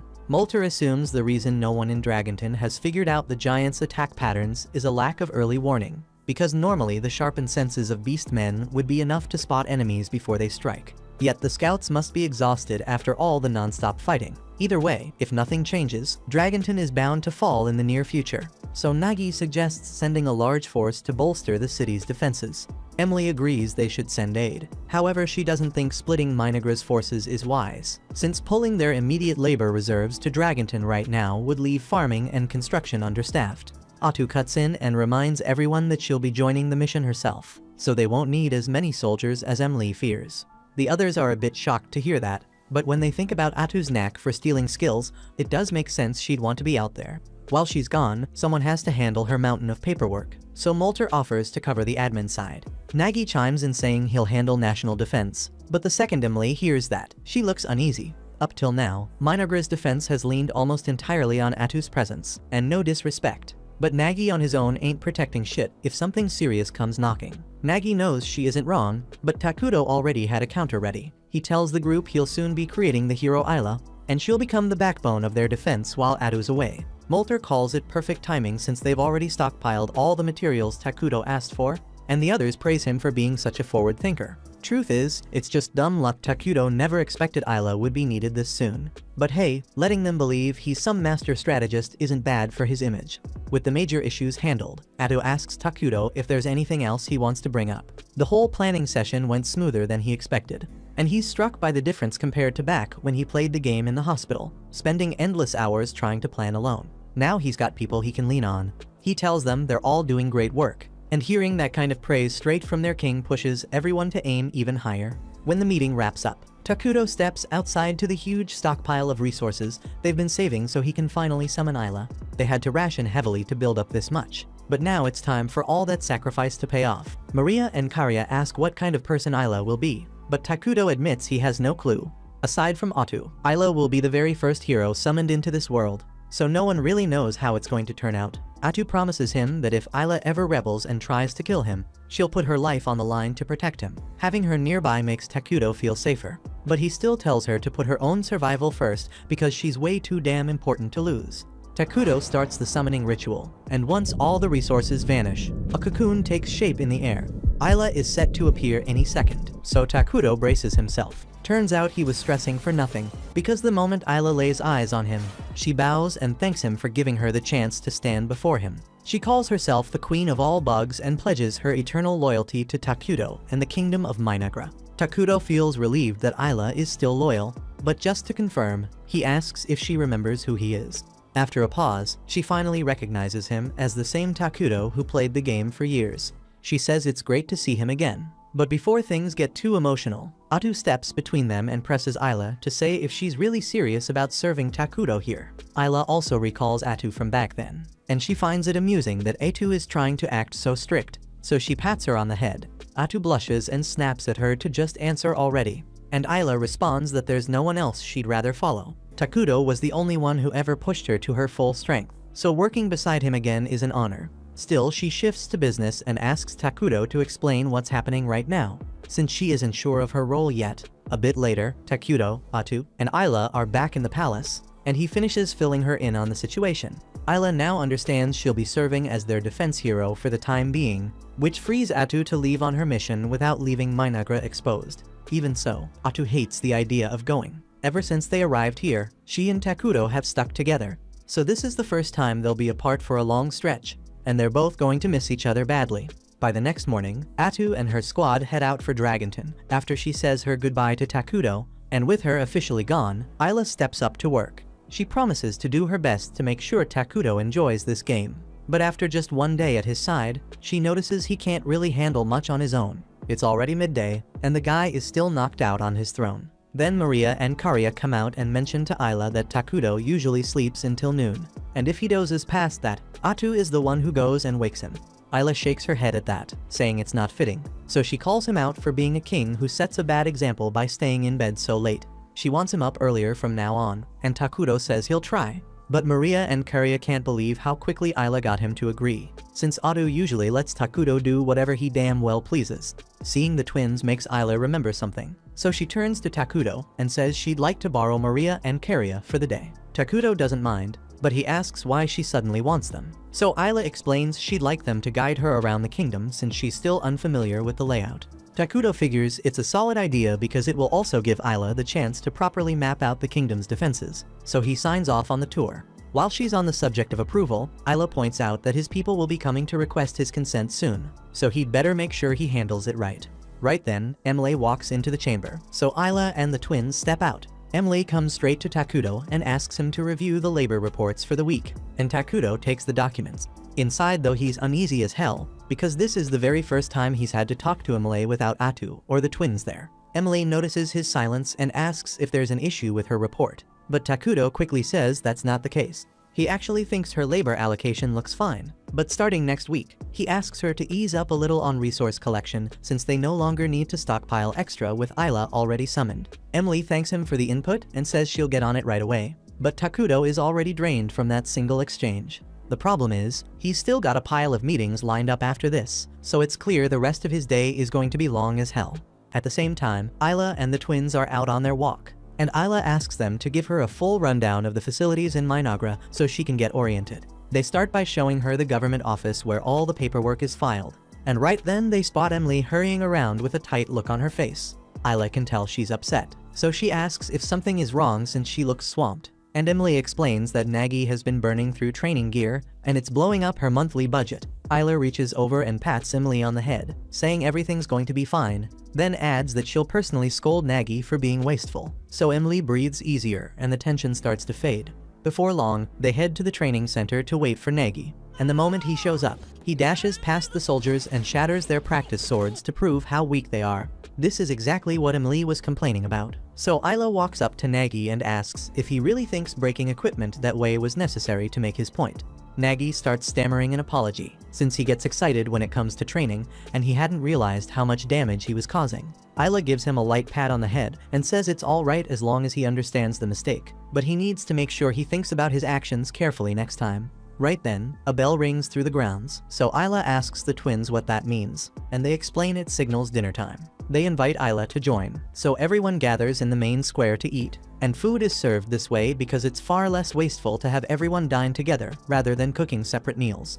The Dark Elves inform Ayla that if she chooses to sit with them, a lavish dinner has been prepared in her honor. The attendants try to persuade her to use the fine plates, since it would feel disrespectful to let her eat with basic cutlery. But Ayla reminds them all that she is the defense hero, so her job is to defend the kingdom and its people. And for her to fulfill that duty properly, it matters that she shares the same experience as the people. The following night, Ayla takes a quiet walk through town, running defense plans through her head, when she hears some noise inside Maria and Karya's house. She goes in to check and is caught off guard finding the twins huddled together in a corner crying. She asks what's wrong, and they explain they had a dream that shook them awake and now they can't sleep. Ayla gently asks if they want to talk about it, and they say that every other night they see their mother and remember the good times. But waking up always stings because it reminds them they'll never see her again, and it breaks them down. Still, since meeting Takuto, those dreams have been far less common, and this is the first time in ages, so they tell her not to worry too much. Even so, Ayla suggests staying the night with them, so if they wake crying again, she'll be right there to comfort them. And the twins relax, feeling safer with her close. The following day, Ayla meets with Takuto to go over plans, and together they decide their next big construction project should be a learning institution. They aren't at war, so piling on defenses isn't necessary right now, and building knowledge and training centers will serve them better long term. While on the topic, Ayla asks how Atu is doing over in Dragonton, so Takuto uses his shared senses to check in, and what he sees gets him stirred up, because Atu's caught in a pretty damn interesting situation at the moment. There are dozens of giants come barreling straight for Atu, and for anyone else, that would be terrifying. But for her, it takes nothing more than a lazy sweep of her tentacles in their direction. Then, in an instant, every last one of those giants turns into flying chunks of meat as the charge stops on a dime. Antic is both amazed and scared by the sheer force Atu just showed, mostly scared because this feels even worse than the medic's incident. And Atu can tell she is barely keeping it together, so she tells her to take a breather if she wants, since the front line is basically handled, and Antic appreciates the mercy more than she can say. Afterwards, Atu goes to sit with Molter, and the citizens of Dragonton turn out surprisingly hospitable, as one of them brings Atu a drink so she can relax. While Molter admits he thought they would be too frightened to go near her after seeing her true form, yet they seem to be adjusting just fine. The main reason is that when Atu first revealed that form, Pepe compared her to an octopus. So now everyone in Dragonton simply thinks of her as an octopus demi-human, which she finds a bit insulting. Still, there is no real point in arguing with public opinion now, so she lets it be. On another note, Molter asks how her plan to harvest abilities from the giants is coming along, and Atu says it is going great, since the skills those giants carry were far better than she expected. So things have worked out nicely for her, even if she still does not know how they managed to acquire abilities like that in the first place. Just then, Atu senses something far off, so she turns and sees a giant approaching the city, and that ties back into the other mystery about the giants, because no matter how hard they push surveillance, no one, not even Atu or Molter, manages to sense a giant until it is already closing in on the city itself. A few moments later, Antic gets a report about the incoming giant and runs over to tell Atu. But Atu says there is no need to worry because she can take care of this herself. Then she dashes out onto the battlefield before Antic can say another word, and Antic cannot help worrying that Atu is acting recklessly. Even so, Molter says something as weak as a hill giant could never defeat Atu. So if they wait here, he is sure she will handle it and be back within the next few minutes. But standing around would be boring, so Molter decides to chip in as well, takes out his staff, and using the new magic he learned he casts the Land of Ruins around the giant. A spell that spreads a cloud of dark mist, where all allies are buffed and all enemies are weakened. So bringing the giant down should be a lot easier for Atu now.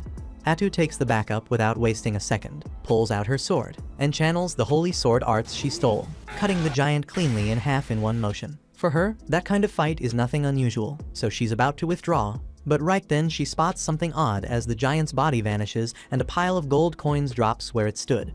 She reports to Takuto at once, but he can't figure out why coins would appear since nothing like that ever showed up in his Minagra playthroughs. She turns to Molter as well, yet he admits this is the first time he has ever heard of coins popping up after killing a monster. To make it stranger, none of them recognize the marks carved into the coins, so there's no clue where they came from. At that point, Takuto comes up with an idea and asks Atu to let him share her vision so he can check the coins himself. When he finally sees them through her eyes and takes a close look, he searches through his memory trying to recall anything familiar. And before long, he remembers an RPG called Brave Questus, whose coins carried that exact same crest. At the same time, over in the north of the continent, the Saint and her knights march through a city that Irakino just reduced to ruins. And while the knights are still inspecting the damage, all of them suddenly have their heads blown apart in an instant.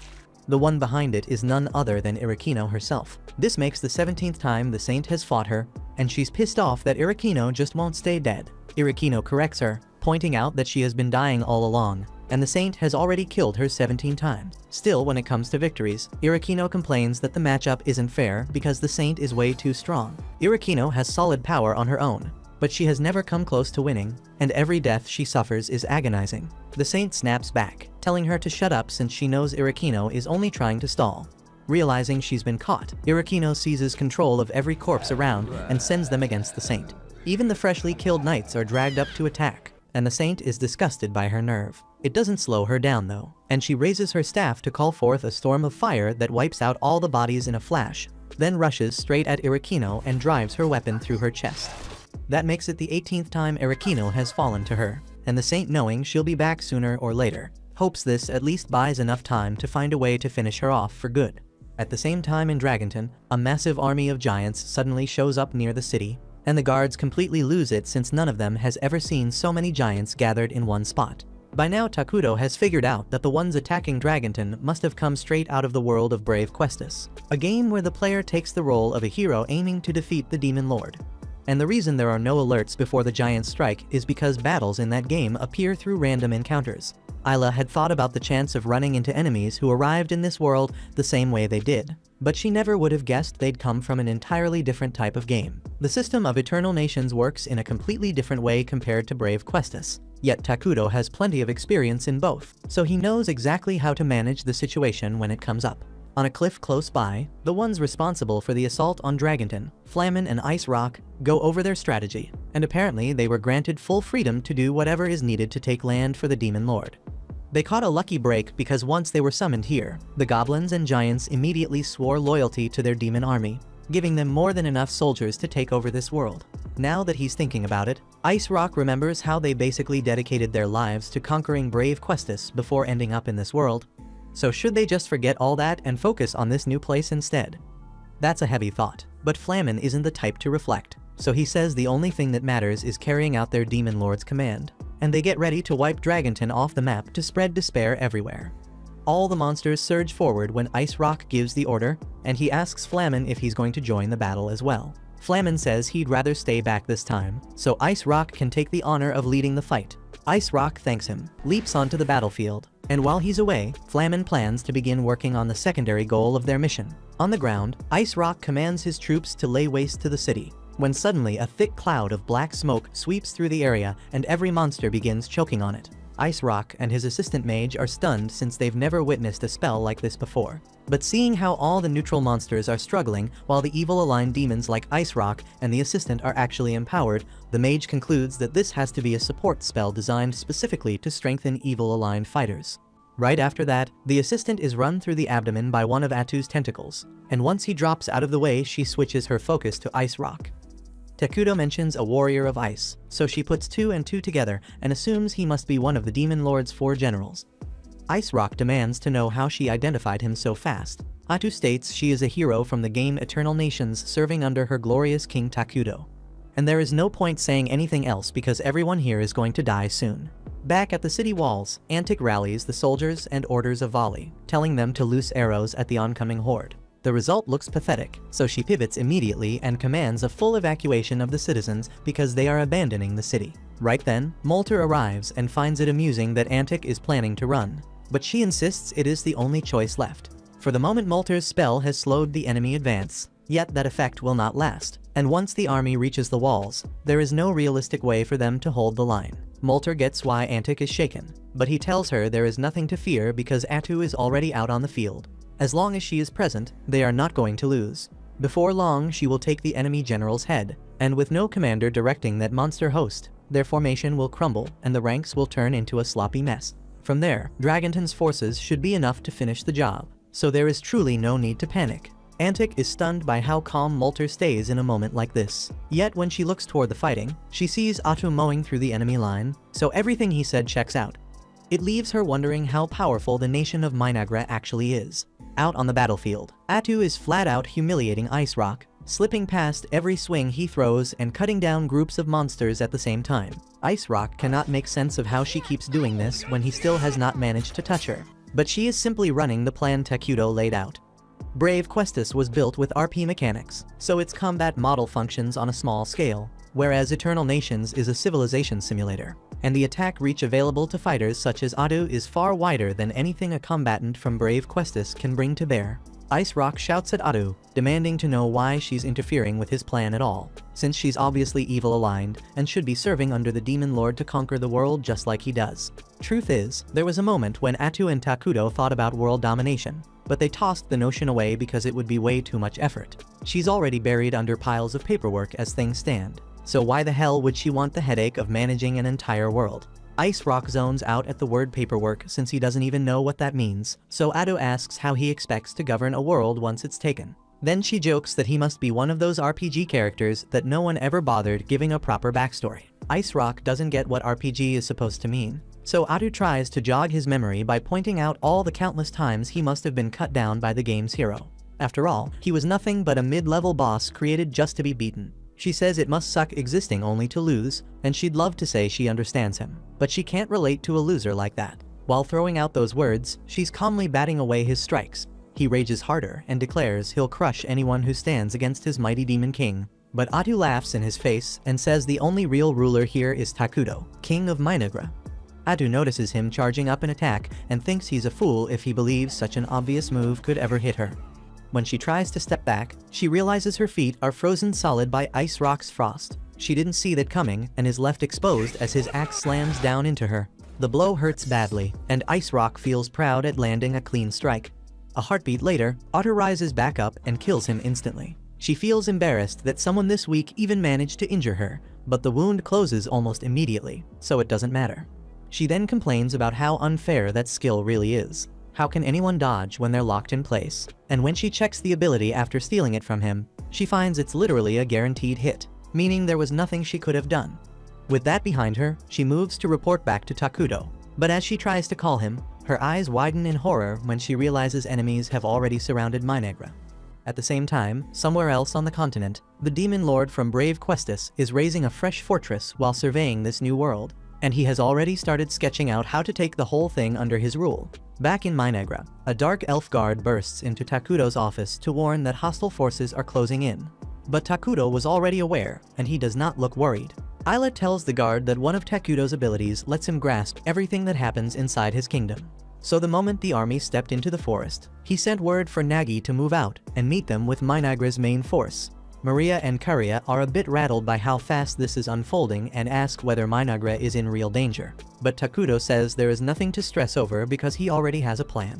Ayla voices a concern that the demon lord leading the host could be another player the way Takuto is. Yet Takuto honestly does not care at this point. He would normally push for a peaceful resolution, but Ado already cut down one of the demon lord's 4 generals, and they chose to march on his kingdom directly. So he has no intention of showing mercy. Right now he has Ayla, Nagi, and the Dark Elf warriors, plus medics with healing skills, and the larva Ayla created for construction work. So holding the line against the invaders should not be a problem. A few moments later, a message from Emle comes in confirming she has evacuated all citizens who will not be fighting, and Takuto is relieved to hear it since that lowers the risk of civilian losses. After that, Nagi checks in from the front and gives his count of the enemy. And from what he can see, there are roughly 1,000 of them, orcs and goblins among them, along with some particularly chopped creatures he has never encountered before. Takuto thanks him for the report and asks him to stay locked on protecting the capital for now. 1,000 enemy troops is more than Takuto expected, and it is likely that one of the 4 generals is present as well. So this is shaping up to be a hard fight. Fortunately, they have a solid stockpile of resources to draw on. And since Takuto knows the ins and outs of the brave Questus world, that gives them an edge. Ayla asks if that means he plans to spend those resources on producing new troops for the coming clash. But to her surprise, Takuto says he is investing all of it into her instead. He tells her to level as far as she can and pick up the predation and parasitic egg skills, and once she has those under her belt, she should have no trouble tearing through the enemy army. At that point, Takuto says he has a rough read on how strong the 4 generals are after watching Atu's clash with the Ice General. So with Ayla leveled up the way she is now, she should not have trouble even if one of them shows up. Ayla is honored by the trust he is putting in her and swears she will meet his expectations. Then she gets ready to fly out and meet the enemy head-on. Before she lifts off, Takuto warns her to stay sharp, because the game system hides plenty of unfair moves, and getting caught by one could be fatal. Ayla recalls hearing that something along those lines hit Atu, so she promises to be extra careful once blades are drawn. That covers what Takuto wanted to say. So she offers a quick goodbye to the twins and the civilians, feels the wind gather under her feet, and then she climbs into the sky. Over in the deep forest, a contingent of fire demon soldiers marches toward Minagra, and the knight mutters that he does not get why Flamin told them to break away from Ice Rock's company to invade a creepy place such as this. The mage answers that he thinks Flamin might have ordered this push without the demon lord's approval, and there is a real chance he plans to betray the demon lord soon. The knight is stunned and asks what would drive Flamin to do that, so the mage explains that for the rest of them, they simply appeared in this new world all at once, while for Flamin and the demon lord the circumstances were different.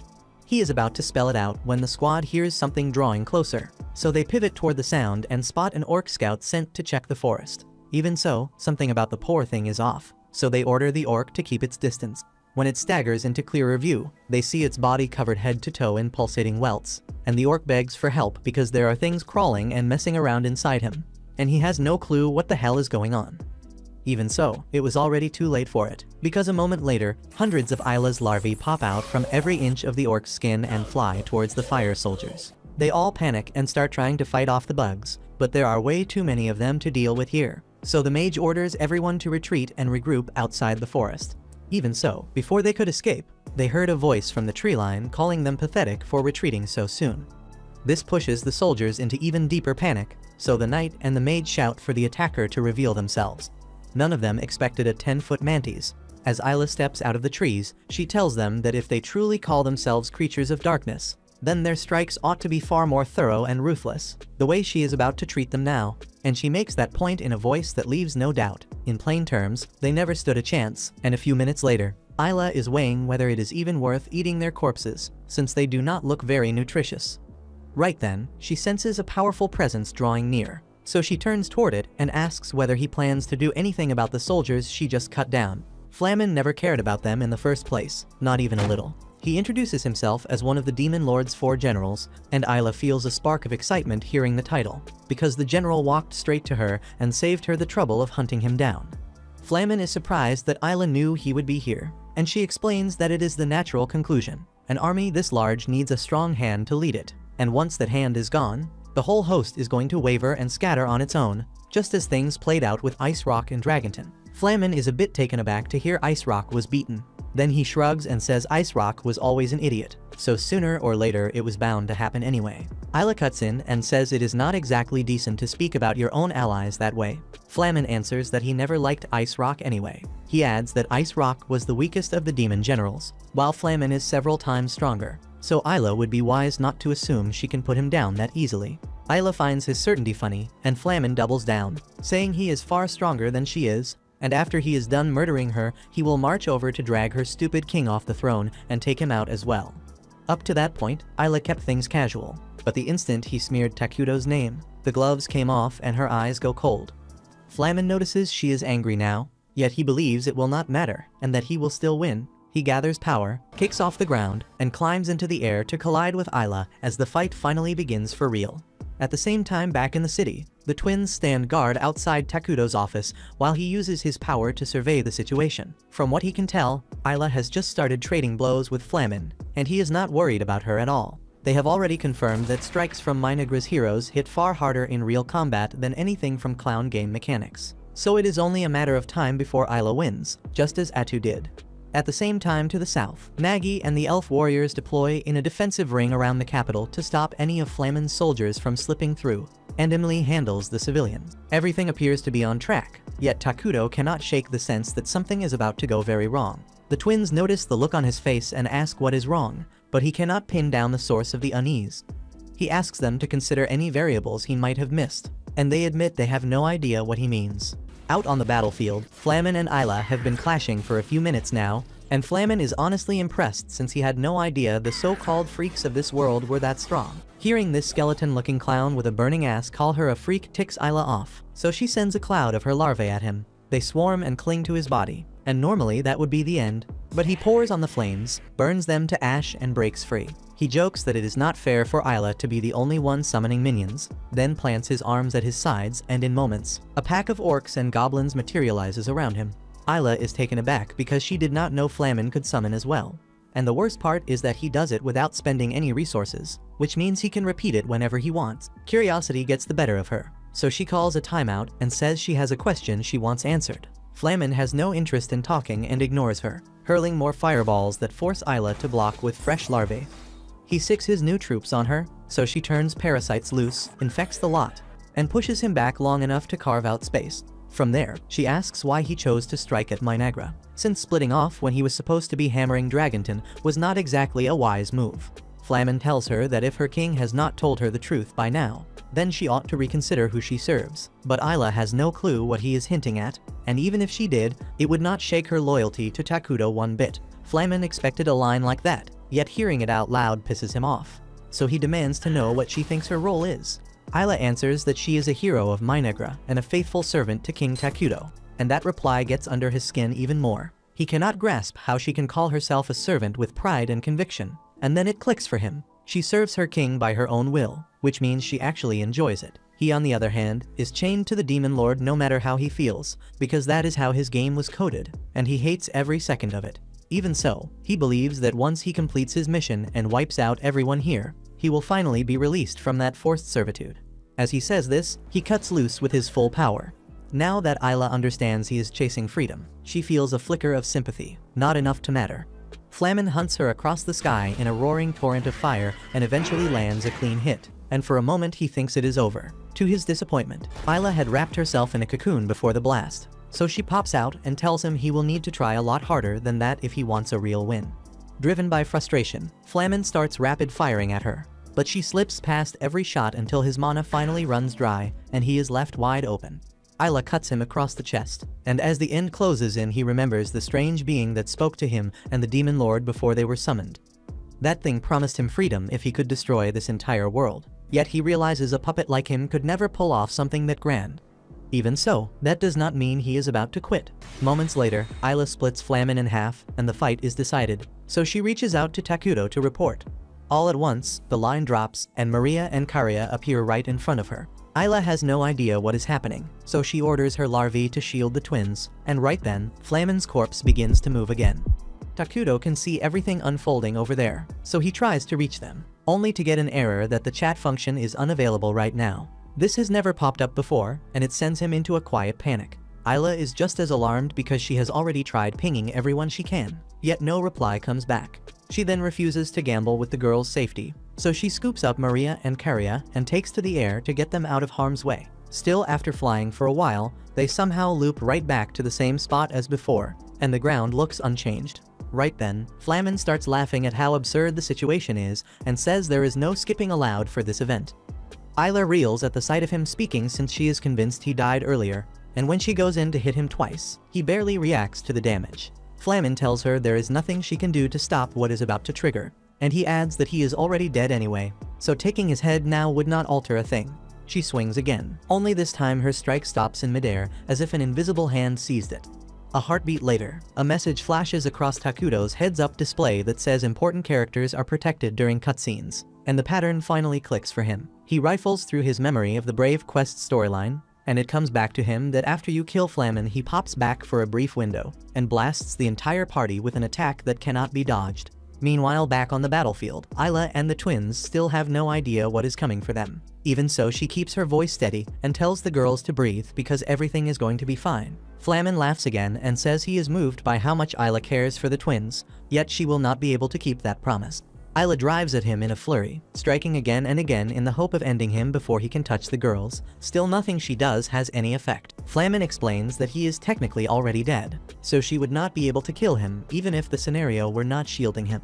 All at once, Isla's body locks up, almost as if something outside her will refuses to let her continue the assault. Flamin can see the fury in her eyes, and he tells her there is no reason to vent it on him since he is not the one steering any of this. He is being dragged through a shitty event the same way they are. He has been forced to play this part more times than he can count, and he hates it more than anyone else. Both Karia and Maria suddenly start walking toward Flamin for no clear reason. They do not know why, and they are not in control of their bodies. Isla tries to keep them from getting too close, yet the moment she reaches for them, the event halts her, as if a hand outside the world has clamped everything in place. Flamin laughs at Isla's attempt to fight the event. He says she finally understands what he has been living through for decades. No matter how hard she pushes or struggles, the outcome of an event does not bend, and she is going to stand here and watch her companions die right in front of her. Karia and Maria shake with fear and beg Isla to help. They say they do not want to die, and Isla fights the control with everything she has until the strain splits the skin at her joints and her limbs start to bleed. Still nothing gives.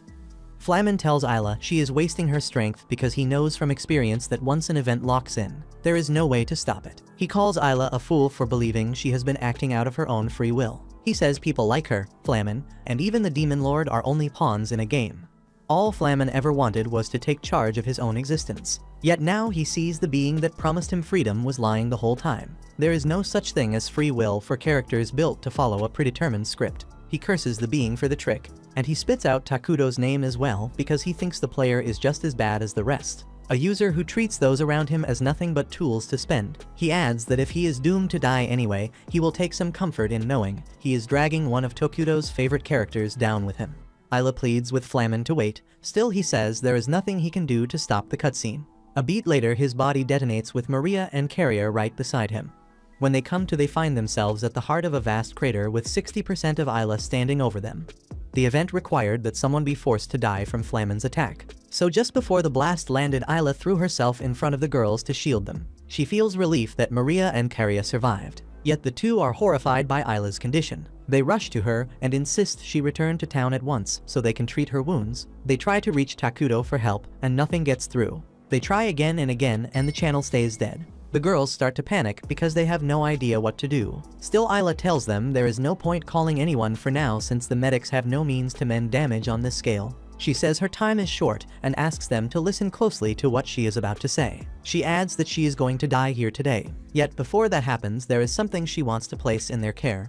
Maria and Karia blame themselves for getting caught in Flamin's blast and say this must be punishment for thinking they could live happy lives. Even so, Isla assures them they did nothing wrong. She says this is her own failure for being too weak to survive the strike. Still, the twins cannot accept that. This is the second time a mother figure has died trying to save them. and they say they cannot keep going like this, so they ask Isla to let them die with her since living on only to watch everyone they love end up dead feels pointless. Isla asks them to focus because there is something she needs to hand over, and given that Maria and Karia were left traumatized after being forced to eat their mother's body, she knows what she is about to ask is twisted.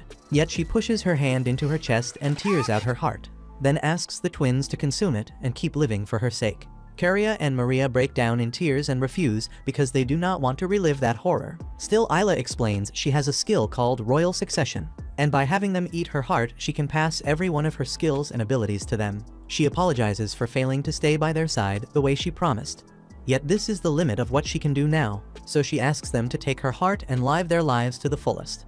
Over in Dragonton, Atu is about finished clearing the remnants of the demon army. Still, her patience wears thin because Molter has been tailing her the entire time. She tells him he can wait for her back in the city, yet Molter insists on staying by her side because Takuda ordered him to march with her and bring down the demon lord's stronghold. Right then, more monsters spill out of nowhere again, and Atu is damn tired of how they keep popping up one wave after another. So she flashes forward and drives blades into their necks in an instant.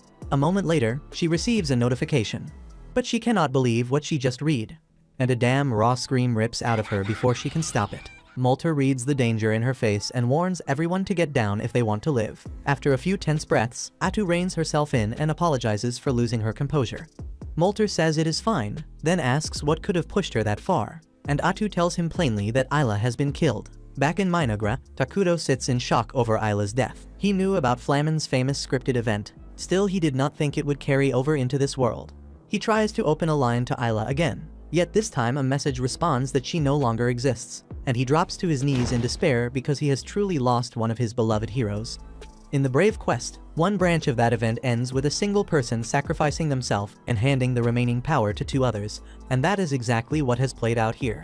Over with Maria and Karia, the twins have just finished eating Isla's heart as she asked. With that done, they inherit Isla's title as heroes. Yet there is nothing to celebrate, so they join hands and walk in silence back toward the Demon Lord's stronghold. Now that the event has ended, the communication lines are back, so Takudo reaches Atu to lay out what happened. He says Isla died because she was caught in a scripted event, and Atu is not sure what that term means, yet she assumes it is something on the order of Ice Rock's unavoidable slash. Isla's death is a major emergency, so Atu says she wants to return to Minagra at once. Still, Takudo asks her to hold that thought for a while. He explains that Isla may be gone, yet the twins are alive and, thanks to Isla's royal succession skill, they have taken on her title as heroes. Right now, the two of them are heading straight for the enemy stronghold, probably to avenge Isla's death, and they are so set on it that Takudo's orders will not reach them. Minagra cannot afford to lose any more heroes, so Takudo wants Atu to go after the twins and bring them back before they rush into a fight they might lose.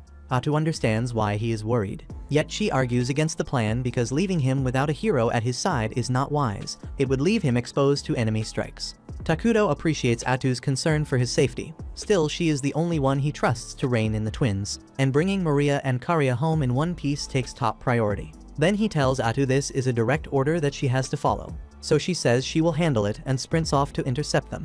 She remains unhappy about leaving him without a guard, yet she knows he is a sharp strategist, so she decides to trust the plan since he must be sure of what he is doing. Over at the demon defensive line, Karia steps forward alone toward the Wind Demon General, and the general is both confused and amused that a small girl strolls up on enemy ground so casually.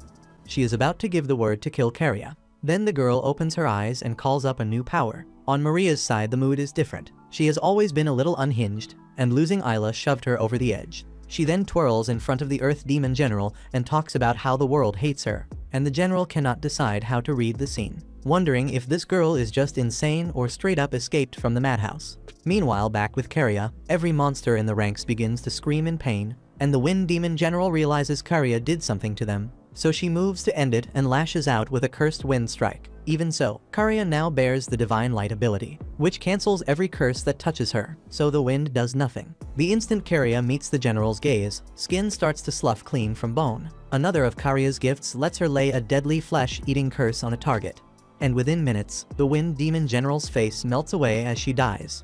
At the same time on Maria's end, because she lives in near constant denial, her power has formed as a curse of forgetfulness, and this is not ordinary amnesia. She can force the Earth General's giant machine to forget how to function. The frame lists and topples, and no matter how hard the general tries to make it move, nothing answers.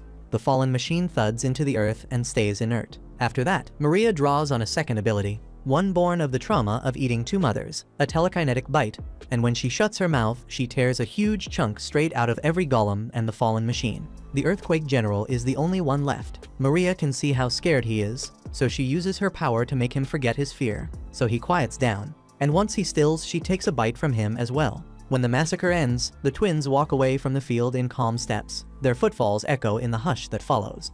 All at once, a system message appears before them and marks the twins as a third-degree threat in this world. They even receive a cold nickname and are now to be known as the Witches of Regret.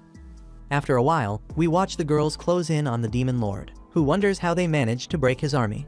So he throws up a dark barrier to shield himself, only for Caria's power to wipe it away on the spot immediately. The Demon Lord decides they must be a trial sent by God, then shifts into his final form, saying he's no longer limited in this world as he opens with a storm of countless swords. But Maria makes those blades forget their motion, and Caria starts liquefying the ground beneath him. The girls charge straight at him, and when he tries to counter, Caria melts his arm. They both pour their powers into him, yet he refuses to fall, noting that if he completes his pact with God, he'll finally be free. At the same time, Maria tells him that God doesn't exist, and they add that clinging to belief only ends in pain.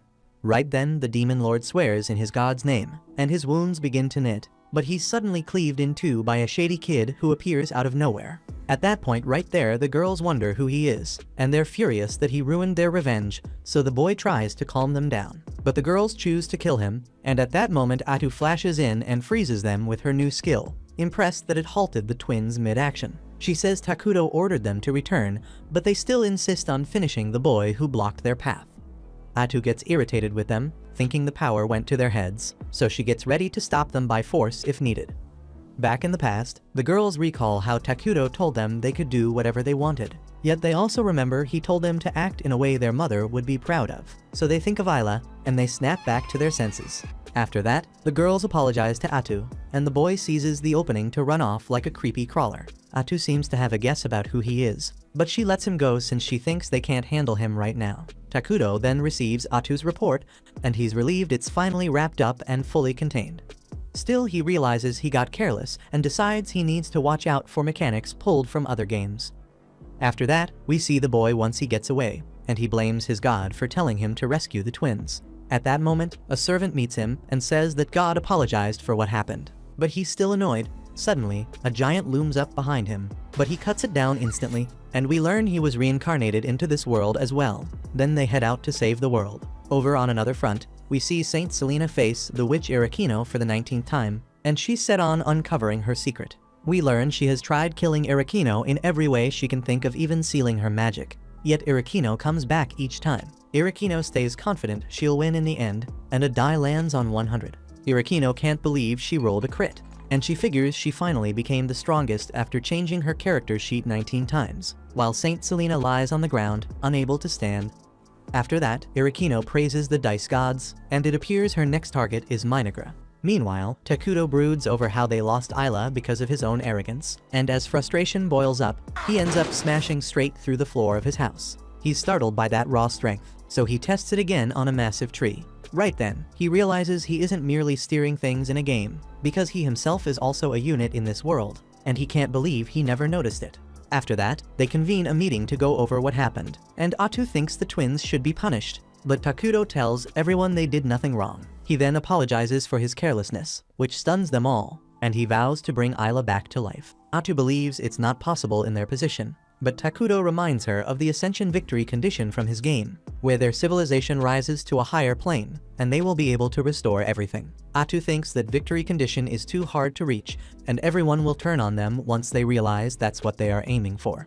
But Takuto says they can just kill anyone who stands in their way, as he unveils his latest leap in technology, pulling out all the Call of Duty weapons, and he tells them they will be able to conquer the world if they simply follow his orders. After that, Takuto figures that modern weapons won't be enough by themselves, so he needs to manage his units carefully and deliberately. After a while, he decides to check on everyone, and he sees all the Dark Elves gathered in a single spot, so he goes to take a look. They all pay their respects to Ayla, but the twins point out it isn't a grave, since Takuto said he would revive her, whereas Molter and the others aren't sure they can keep pace with his plans. The twins tell them they're behaving as children, since they frighten so easily, and that hits home. After that, Takuto climbs to Isla's shrine, and as he looks down, he realizes he was about to make a mistake in the strategy he was choosing, since everyone stood together to build a nation of this scale, and he must honor that fact. The next day, Adu thinks about how she couldn't sway Takuto, yet she decides to stay loyal and follow him anyway. And when she goes to see him, she finds the twins comforting him, as he apologizes for getting carried away and frightening everyone. They ask him what he truly meant, so he tells them he won't let anyone who trusts him suffer again, and they will work together to achieve the Ascension victory. They all promise to stay by his side and help him, and he's determined to show what he can do as the King of Evil, who will one day conquer the world and bring everyone who died back to life again. And with that, we have reached the end of the first season. Hope you guys enjoyed it. I will catch you in season 2. Do not forget to drop a like, hit that subscribe, and smack the bell so you do not miss what is coming next.